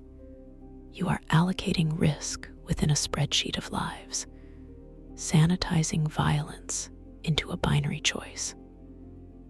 For a moment, the Nightfall Protocol suggests order has returned. You detonate Wayne Manor, destroying the symbol of Bruce Wayne and allowing Batman to disappear into myth. It is a clean ending, a final, authoritative act of control. Then the facade burns. Thugs on the street corners whisper of a new ghost, a demon bat that stalks the alleyways. The fear you worked so hard to contain now walks the streets with your face, wearing your symbol, twisted into something monstrous. You did not end the cycle. You only changed the shape of the monster. If you believe the official record, you saved the city and sacrificed yourself. But if even one whisper of the demon remains, the night will come for you from inside the walls you built. If you purge every villain, the silence tastes the same as safety until you realize you are the only monster left. If you cross too many lines, the world names you what you became: a killer. Opt out of the framework entirely, and you escape the choice, not the cost. The system does not reveal monsters. It manufactures them by demanding you sort people into heroes and villains, into lives and deaths, into truths and lies. In a world that insists you must become a ghost to survive, is survival worth the price of becoming the thing that haunts you? As of this moment, every great hero has their definitive villain. But what happens when the villain becomes the system, the architecture of your fear, the very air you breathe? You are asked to decide not just who is the most dangerous, but which flavor of ruin truly defines a city's soul. This is not a simple ranking. It is an autopsy of ambition, a study of how a villain's plan becomes a city's scar tissue. First, you face the Joker, but not the force of nature you will come to know. In Arkham Asylum, he is a ghost in the machine, a whisper that weaponizes the very walls against you. His plan is not a frontal assault, but a corruption from within, turning a place of healing into a factory of monsters. This is a villainy of claustrophobia, where every taunt over the intercom is a reminder that the maze is the monster. His true genius here is not in brute force, but in making you complicit. You follow his breadcrumbs, you engage his lunatics, you play his game on his terms. He is not just a man you are chasing. He is the architect of the rules, and his victory is in forcing you to play at all. Then, you step into the sprawling cage of Arkham City, where two forms of evil vie for control. Hugo Strange represents the cold, sanitized tyranny of the state, a villain who sees people as data points to be purged. He speaks with the voice of authority, promising order through extermination, a bureaucratic violence that feels chillingly modern. He knows who you are under the mask, turning your own identity into a weapon pointed at your head. But his institutional menace is eclipsed by a far more personal horror. The Joker, now a dying animal, wages a war not for territory, but for legacy. He infects you with his own mortality, turning your quest for a cure into a frantic, intimate dance with death. This is villainy as a virus, a biological clock that binds your fate to his, proving that even a dying clown can poison the world one last time. He transforms the city into a stage for his final bloody joke. Later, you are thrown back in time to a Gotham still learning what it means to be afraid. In Arkham Origins, a younger, more volatile Joker emerges from the shadow of another man's empire. This isn't about control, it's about obsession. He doesn't want to rule the city. He wants to possess its soul by breaking its protector. Here, the Joker's plan is a chaotic audition, a performance designed to forge a relationship in fire and blood. He studies you, tests you, pushes you to the brink not to kill you, but to understand you. This is the most unsettling villainy of all. The search for a kindred spirit in the abyss. The moment a monster looks at a hero and sees a reflection. At his side, Bane offers a different kind of threat.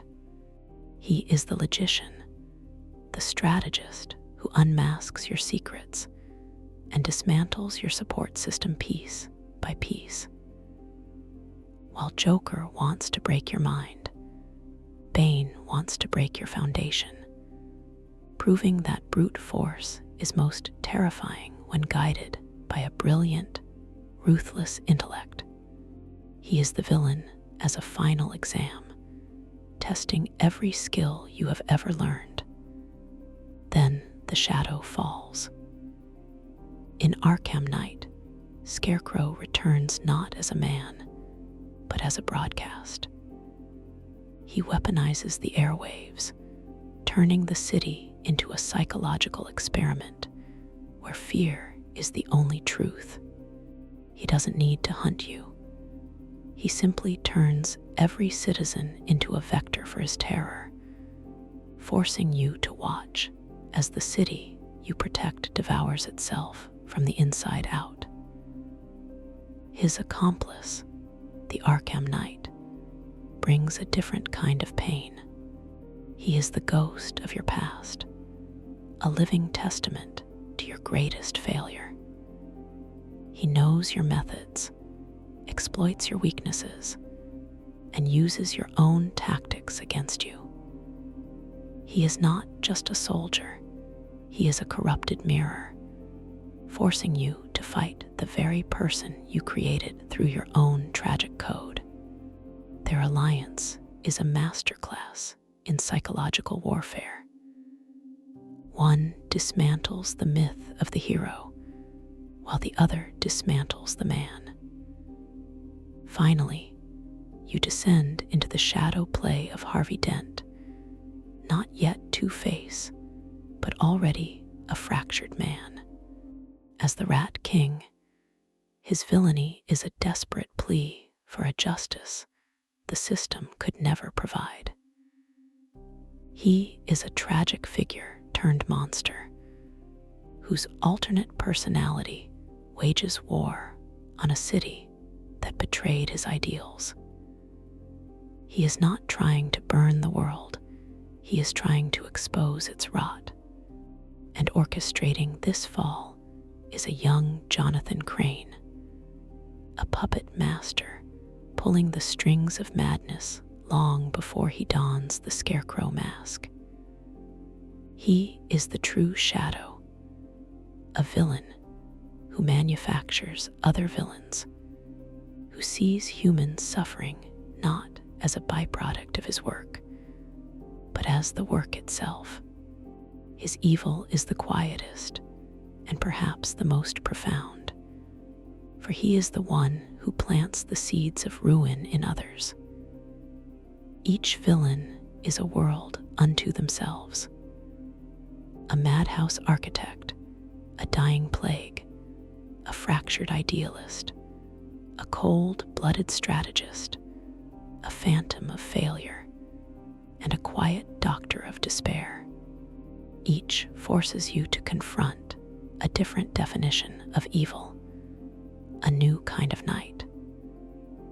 The system does not simply reveal villains, it crafts them, demanding you choose which poison you are willing to endure to see the morning. But in a world that insists, you must understand the monster to defeat it. How much of yourself do you lose looking into that abyss?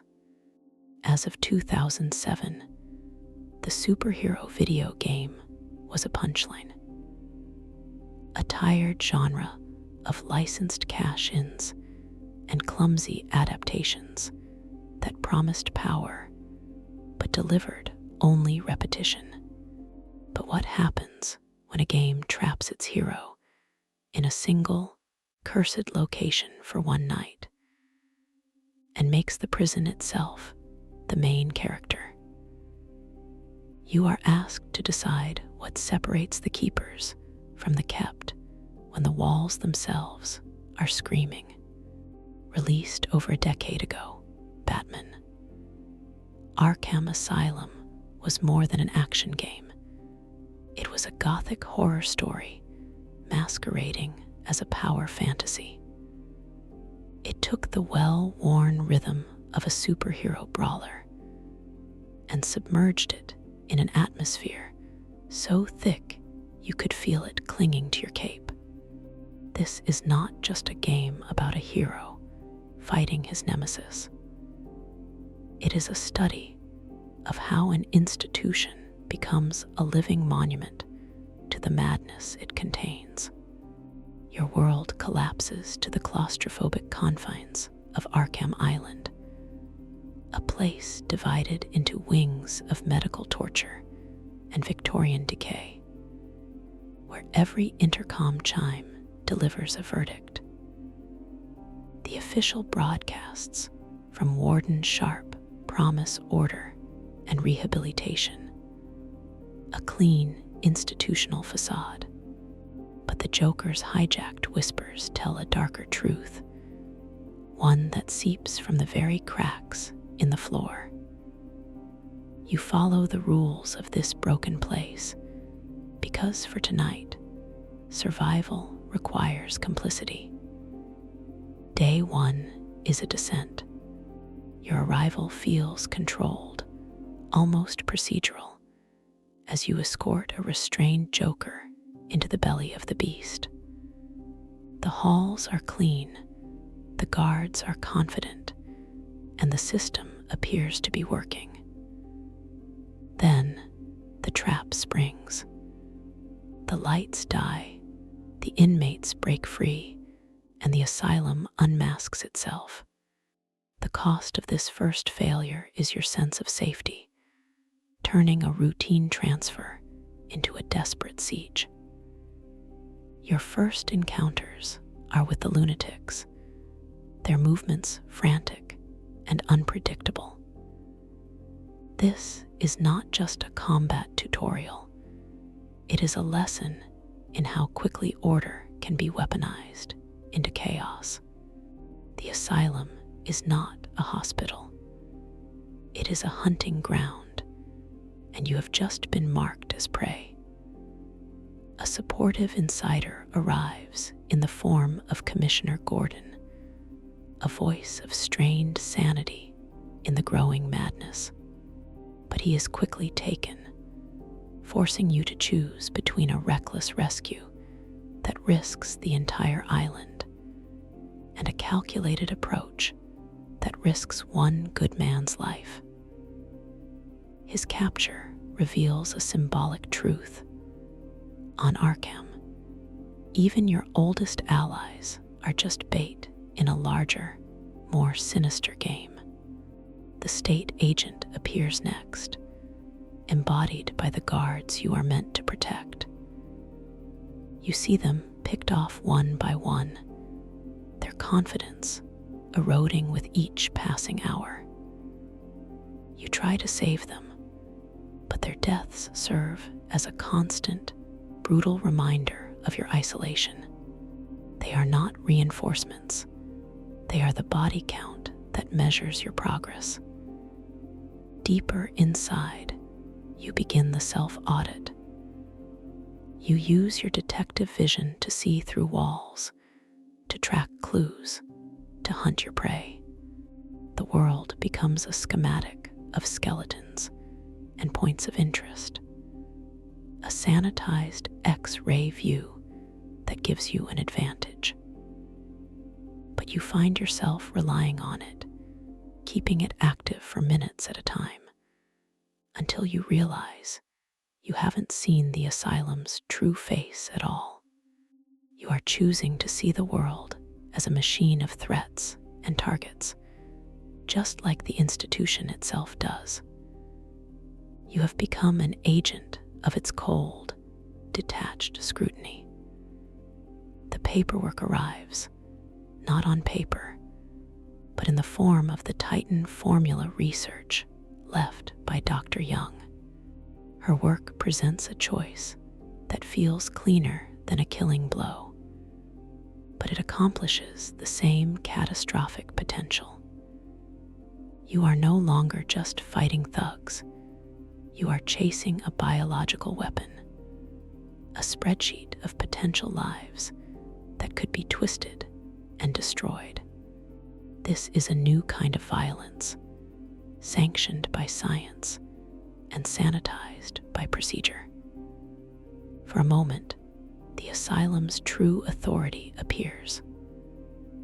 Poison ivy's vines erupt across the island, tearing apart stone and steel, fighting back with a primal, supernatural fury.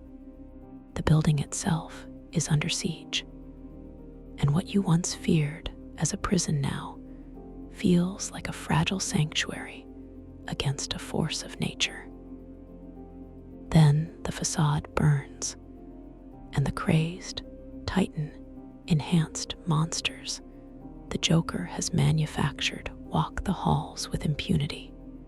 The institution has not just failed, it has become a factory for the very horrors it was meant to contain. There are many ways this night can end. You can seal yourself inside the final arena, battling a monster of the asylum's own making, unsure if you have saved Gotham or only delayed its infection. If you fail to see the signs, to understand the island's rot, the night will come for you from inside your own mind. If you purge every threat with brutal efficiency, the silence that follows tastes the same as safety until it does not. If you cross too many lines, you become the very thing the asylum creates, a creature of violence trapped in a cycle of punishment. The asylum does not reveal monsters, it manufactures them by demanding you sort the world into predators and prey, the sane and the insane, the saviors and the damned. The game's true genius was making you feel the weight of its stones, the chill in its corridors, and the madness bleeding from its walls. In a world that insists you must become a hunter to survive the night, is survival worth the price of becoming another one of its ghosts? For over a decade, the Arkham series has defined what a superhero game can be. But what happens when the very place built to contain madness begins to breathe it? You are asked to decide who is the monster when the walls themselves are part of the disease. Your world collapses to a single, haunted island, a place named Arkham. It is a world divided into cell blocks and treatment centers, where every distorted chime over the intercom demands a verdict.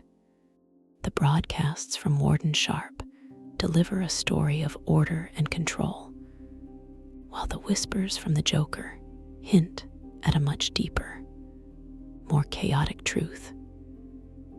You distrust the clown, yet you are trapped inside his theater because survival requires you to play your part.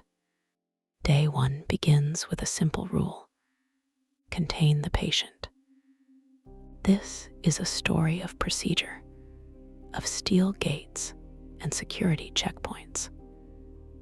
Checking each corner costs you time and focus, turning your vigilance into a ritual performed for an audience of one. The asylum's own logic seems reasonable until you notice its true purpose. The restraining chairs, the observation cells, the inhuman cages, they do not exist to heal. They exist to punish. And then the supportive insider arrives, not as a hero, but as a voice in your ear. Commissioner Gordon is your anchor to the world you left behind, a reminder of the rules that no longer apply here. Following his guidance offers a path back to sanity, but ignoring it in favor of your own brutal efficiency promises a faster, darker victory. He represents a system you are sworn to protect, even as that system crumbles around you. The first phase is an illusion of control. You follow the trail, you neutralize the threats, you move through the intensive care unit like a ghost with a purpose. Each takedown feels like a small victory against the chaos, a quiet reassertion of order.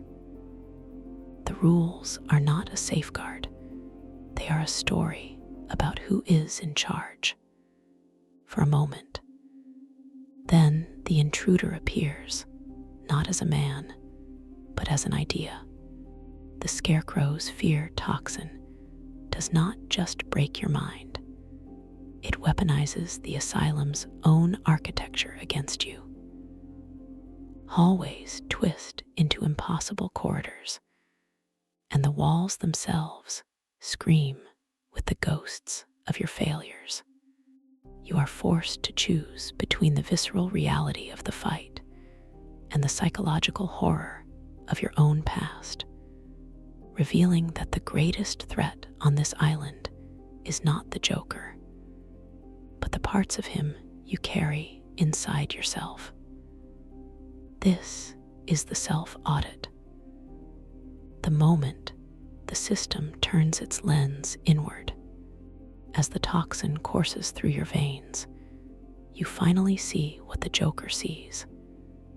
A man just as broken as the inmates he hunts, haunted by the same ghosts. You are the executioner and the suspect, the judge and the evidence. You are trapped by a madness that feeds on your fear. And then the state agent arrives, not with a badge, but with a legacy. The chronicles of Amadeus Arkham are scattered throughout the asylum, pieces of a sanitized history. Reading them feels like an investigation, a clean, procedural act. You are no longer just fighting thugs. You are an archivist, piecing together the island's original sin. You learn that the madness was never brought here by criminals. It was born here, The pages reveal that Warden Sharp sees himself as the reincarnation of Arkham, a man cleansing the world through institutional violence. This is not just paperwork. It is a story that codifies brutality into bureaucracy, turning murder into a moral crusade. The island's true nature begins to bleed through the cracks. For a moment, the arrival of guards and the lockdown of cell blocks suggest order might return. Then the facade burns. Joker's broadcast seizes the Asylum's voice. The Titan formula turns men into monsters, and Poison Ivy's vines tear the very foundations of the Asylum apart.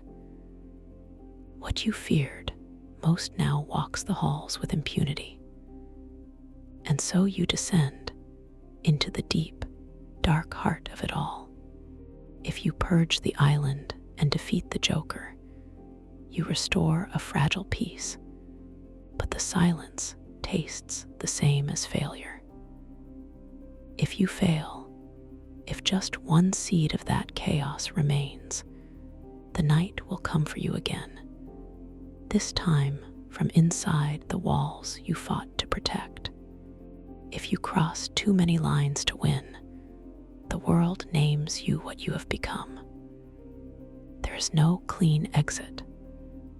The system does not reveal monsters.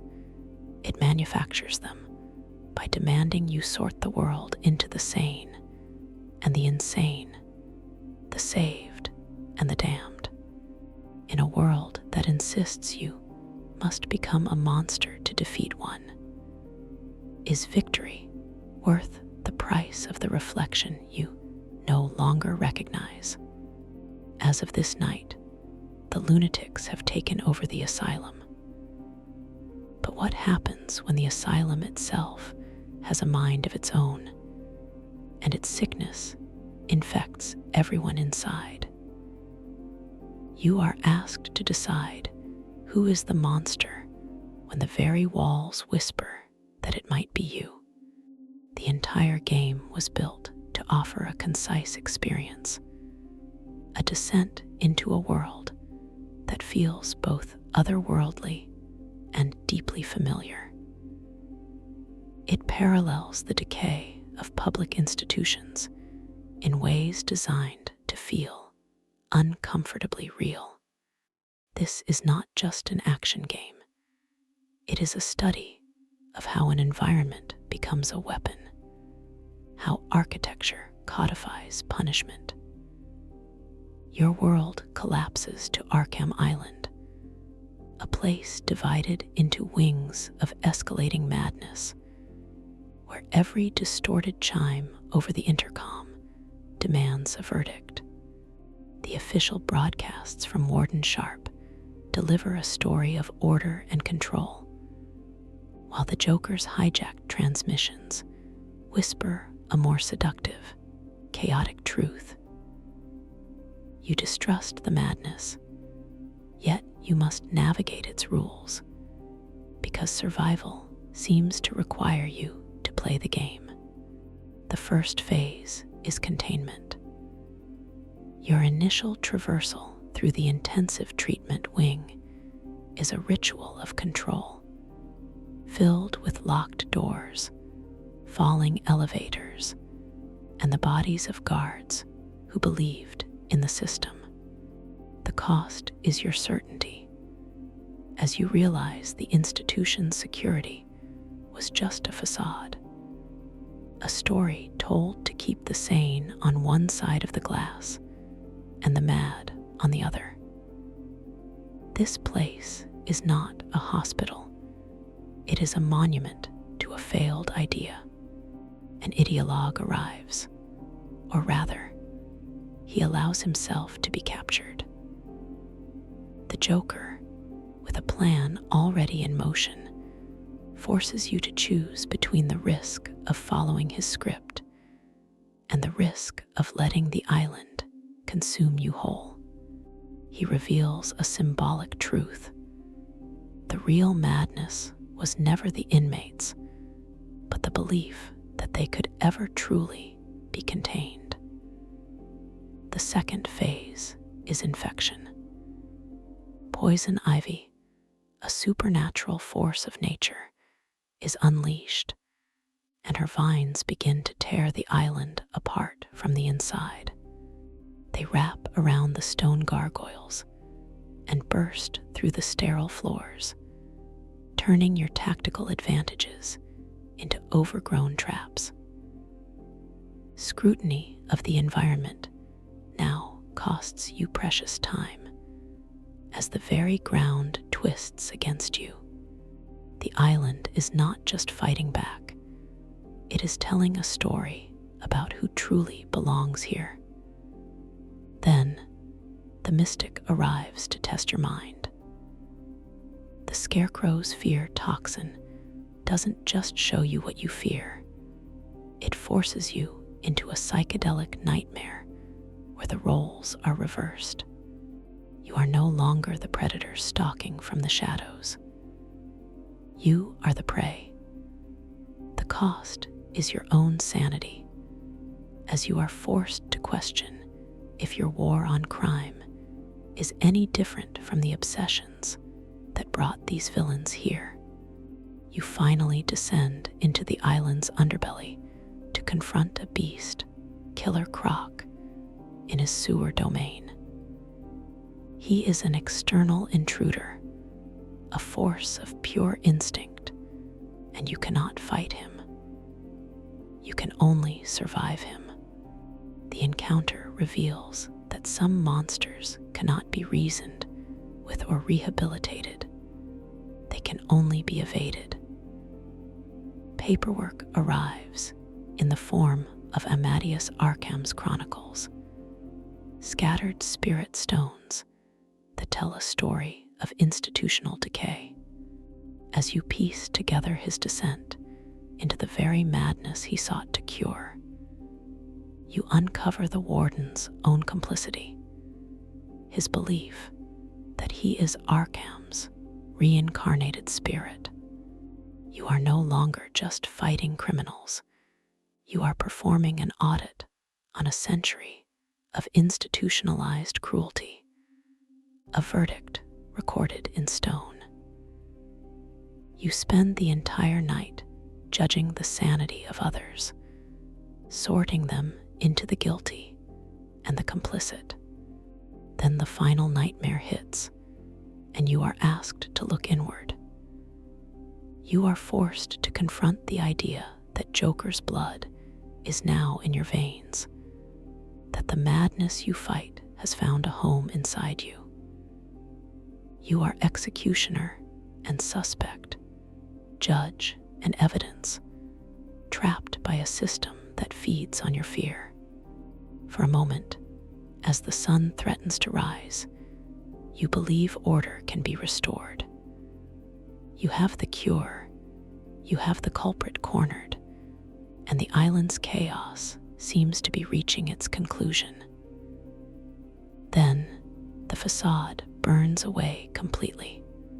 The Joker injects himself with the Titan formula, becoming the very thing he sought to unleash upon the world.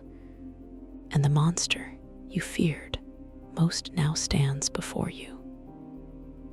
If you defeat him, you walk out into the dawn carrying not the body of a lover or a friend, but the architect of the night's horrors. You have purged the island, but the silence tastes the same as exhaustion. If you had failed, the infection would have spread beyond the walls, proving that the asylum was never a container. It was a cocoon. If you cross too many lines, the world may never know, but you will. The system does not simply house monsters. It is a machine that manufactures them by demanding you sort the world into predators and prey. In a place that insists you must embrace the darkness to survive, Is survival worth the price of becoming the thing you hunt? As of 2007, the superhero game was a predictable formula of power without consequence. But what happens when the cage you lock your monsters in is a mirror, reflecting your own fractured mind? You are asked to descend into madness to restore order when the two have become indistinguishable. This is not just a story about Batman. It is a study of how architecture becomes psychology, how a prison's design weaponizes the very madness it claims to contain. Rocksteady's game presents a simple premise. You deliver the Joker to Arkham Asylum, and he breaks free. Yet this setup parallels a darker, institutional logic, one that feels uncomfortably familiar. The procedures of this place are not safeguards. They are rituals designed to break you. Your world collapses to the claustrophobic confines of Arkham Island, a place where every rusted grate and flickering light is a monument to suffering. The Joker's voice crackles over the Asylum intercom, a constant broadcast of chaos that feels like the institution's true authority. Meanwhile, the whispers of Amadeus Arkham's ghost, etched into the very stone, hint at a deeper, foundational sickness. You distrust the madness, yet you must navigate its rules, because survival on this island demands a terrible kind of complicity. The first hour introduces the core ritual, the inspection. You learn to dissect the world through detective mode, a lens that reduces human beings to skeletons and heartbeats. This power costs nothing but your perception of reality, turning scrutiny into the only way you can navigate the darkness. The explanations for the Asylum's brutalist design sound reasonable until you realize they were built to punish, not to heal. Every straitjacket and solitary cell is not a safeguard. It is a story about who deserves to be forgotten. Then, the nightmare arrives, and the rules are inverted. The Scarecrow forces you to choose between facing your own trauma and succumbing to his manufactured horror, revealing that the greatest threat is not the inmates, but the memory of your own failure. He weaponizes your past, twisting your vow to protect into an instrument of self-destruction. This is not a fight. It is an audit of the soul. Day 2 escalates the logic of control. You find the chronicles of Arkham, spiritual texts that turn the island's history into a scavenger hunt. The mechanical cost is your focus, pulling you away from the immediate threat to solve a historical riddle. This procedure sanitizes the island's violence, transforming it into a clean, intellectual puzzle. You are no longer just fighting for your life. You are archiving the very system that created this hell. For a moment, the arrival of surviving guards suggests order might return. Their protocols and professional calm offer a brief illusion of control against the encroaching chaos. Then the facade burns away as poison ivy's monstrous plants shatter the stone walls and reclaim the island for a primal, untamable nature. What you feared most is no longer contained. It now grows from the cracks in the foundation. You finally turn the system's tools inward, scanning not for clues, but for a cure.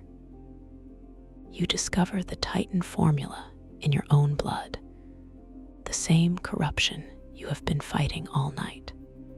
You are the executioner, and the evidence, the judge and the judged, trapped in a system that feeds on your fear of becoming what you hunt.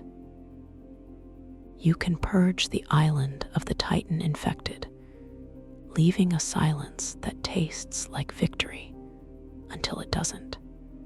You can save the doctors, preserving the institutional knowledge that created this plague in the first place. You can defeat the Joker, proving your moral code is unbreakable, only to carry his body from the wreckage like a fallen brother, unsure if you have saved anyone or merely delayed the next cycle. If you embrace the shadows fully, you may escape the choice, but never the cost. The system does not reveal monsters. It manufactures them by demanding you sort the mad from the sane, the salvageable from the damned. It builds a labyrinth and asks you to become the beast that haunts it, in a world that insists you must descend into the abyss to save it.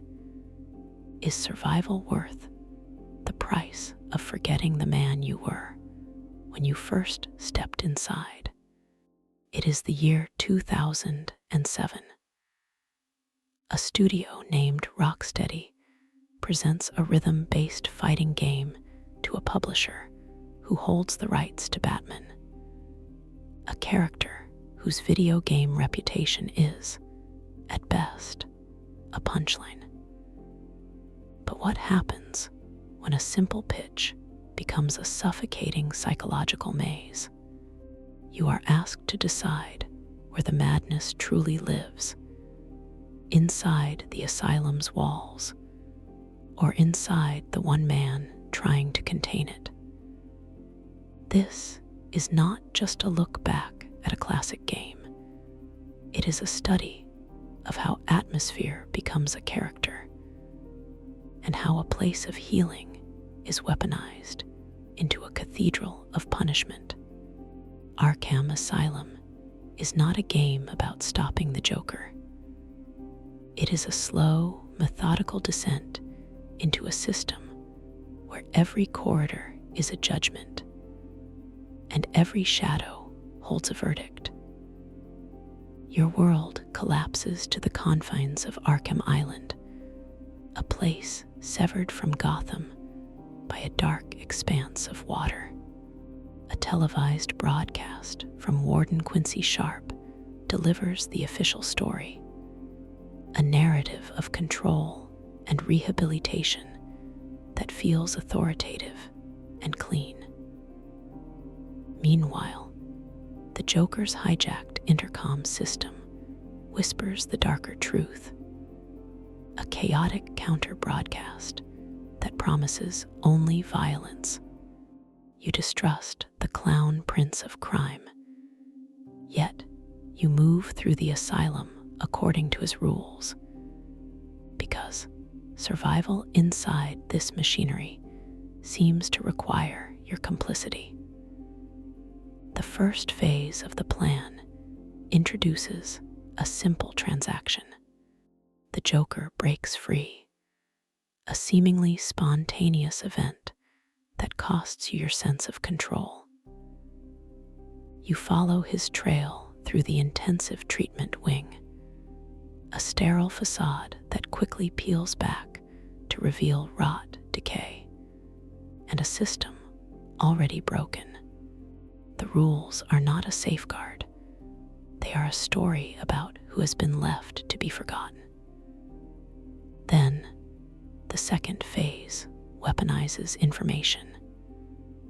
Your detective mode cuts through the darkness, turning the world into a clean, X-rayed schematic of threats and secrets, but using it costs you the world itself, turning your gaze into a constant, paranoid audit that misses the decay written on the walls. Explanations for the asylum's state sound reasonable until you realize this tool, meant for clarity, forces you to see every person as either a target or an obstacle.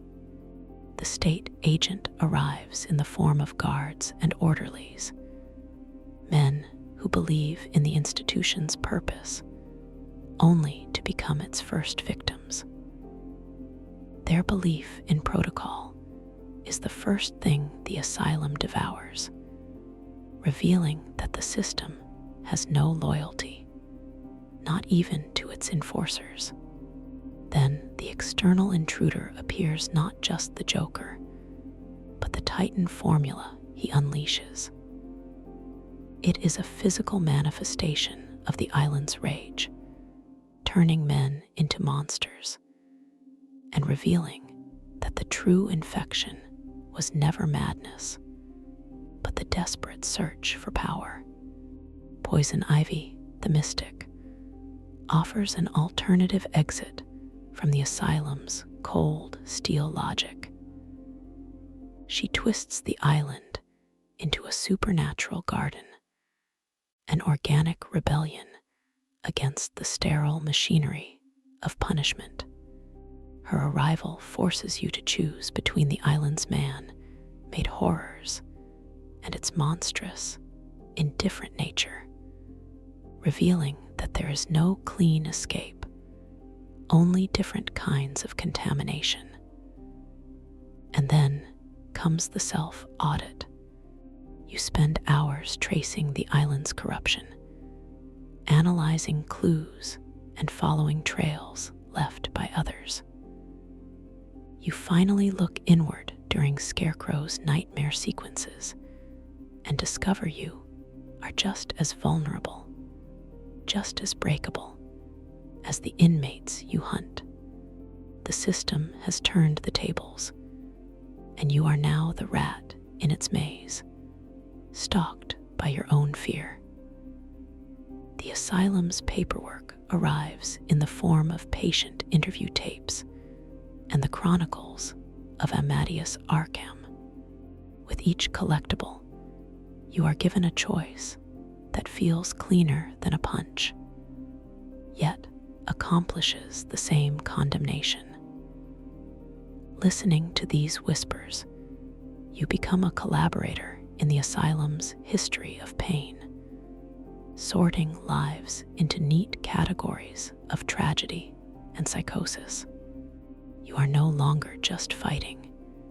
You are diagnosing a sickness that has already consumed the foundations of the island. For a moment, as you restore power and re-establish a link with the outside world, the protocols and procedures suggest order has returned. You feel the cool confidence of the hunter, the predator back in control. Then the facade burns away.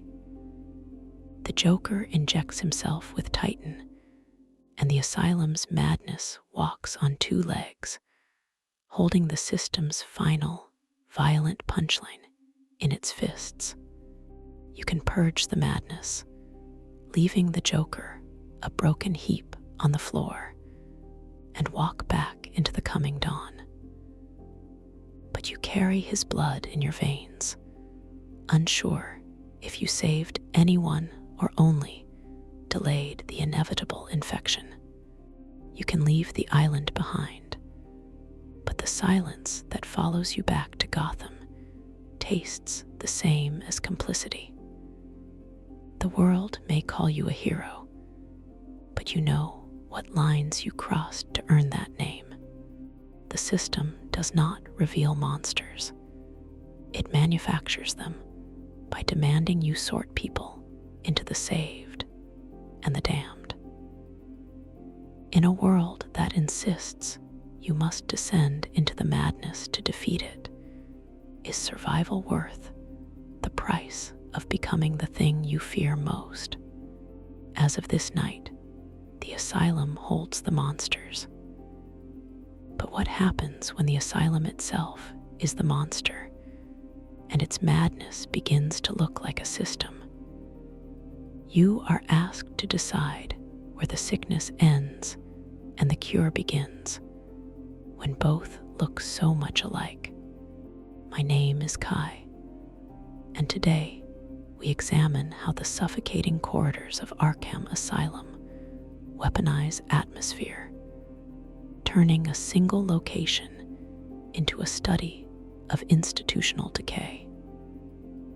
This is not just a story about a superhero fighting a clown.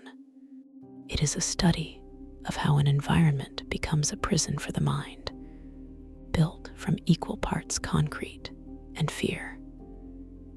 Your world collapses to one island, a place haunted by its own history long before the Joker arrived.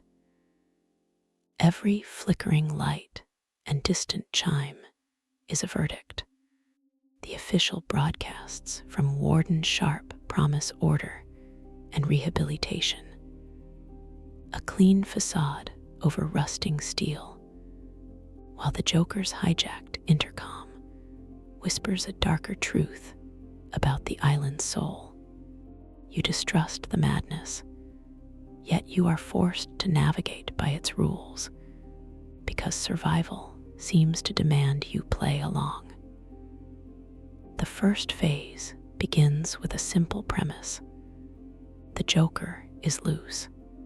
Checking your surroundings costs you your focus, turning the simple act of observation into a kind of labor you perform on yourself. You move through intensive treatment, a space that claims to be a place of healing. But every straitjacket and bolted door tells a different story. The rules are not safeguards.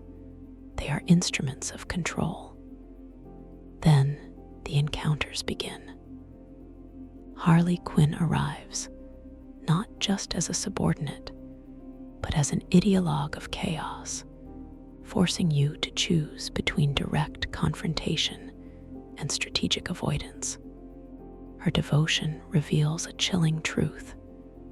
The asylum doesn't just contain madness, it cultivates it. You see it in the inmates, their bodies twisted by the Titan formula, a supposed cure that is just a more aggressive strain of the disease. The second phase introduces a new rule. You are being watched. The Joker's voice is everywhere, a constant broadcast that turns the entire island into a panopticon, a prison where the guards are laughing at you. This costs you your sense of safety, eroding the line between predator and prey. You take to the gargoyles, using the shadows, but the feeling of being hunted never leaves. Then you meet Scarecrow. He arrives not as an intruder, but as a manifestation of the island's psychological torment. He forces you to choose between facing your own fear and succumbing to it, revealing a symbolic truth. The greatest threat in Arkham isn't the criminals, but the demons they unmask within you. His nightmare realm is the asylum's logic taken to its extreme. You finally descend into the island's catacombs to hunt Killer Croc, a literal monster in the basement of a monstrous place. And in that dark water, you spend precious energy looking inward, realizing that the hunt has changed you. You have become as much a creature of this island as its inmates. You are the detective and the ghost, the cure and the symptom, trapped in a system that feeds on your own brand of controlled madness. The chronicles of Arkham arrive, scattered pages that feel cleaner than a fistfight, but accomplish a deeper violence. You piece together the story of Amadeus Arkham, not through combat, but through a quiet, forensic ritual. You are no longer just fighting. You are auditing the Asylum's original sin, becoming complicit in its history just by bearing witness to it. For a moment, the arrival of supplies from the Batwing suggests order can be restored. Technology and procedure promise a way out. Then the facade burns. The Joker unleashes his Titan army, and the island's plant life, agitated by poison ivy, begins to tear the facility apart from its very foundations. What you feared most now walks the halls with impunity. If you purge every enemy, the silence tastes like safety until it does not. The island remains, its history unchanged, and you are left alone in a monument to failure. If you cross too many lines, you become the very thing the asylum was built to contain, another ghost haunting the corridors. You can escape the building, but you cannot escape what it represents. The system does not reveal monsters. It manufactures them by asking you to navigate an architecture of despair. It codifies madness into a set of rules and then punishes you for breaking them. In a world that insists you must descend into its darkness to restore the light, is survival worth the price of becoming another shadow on the wall?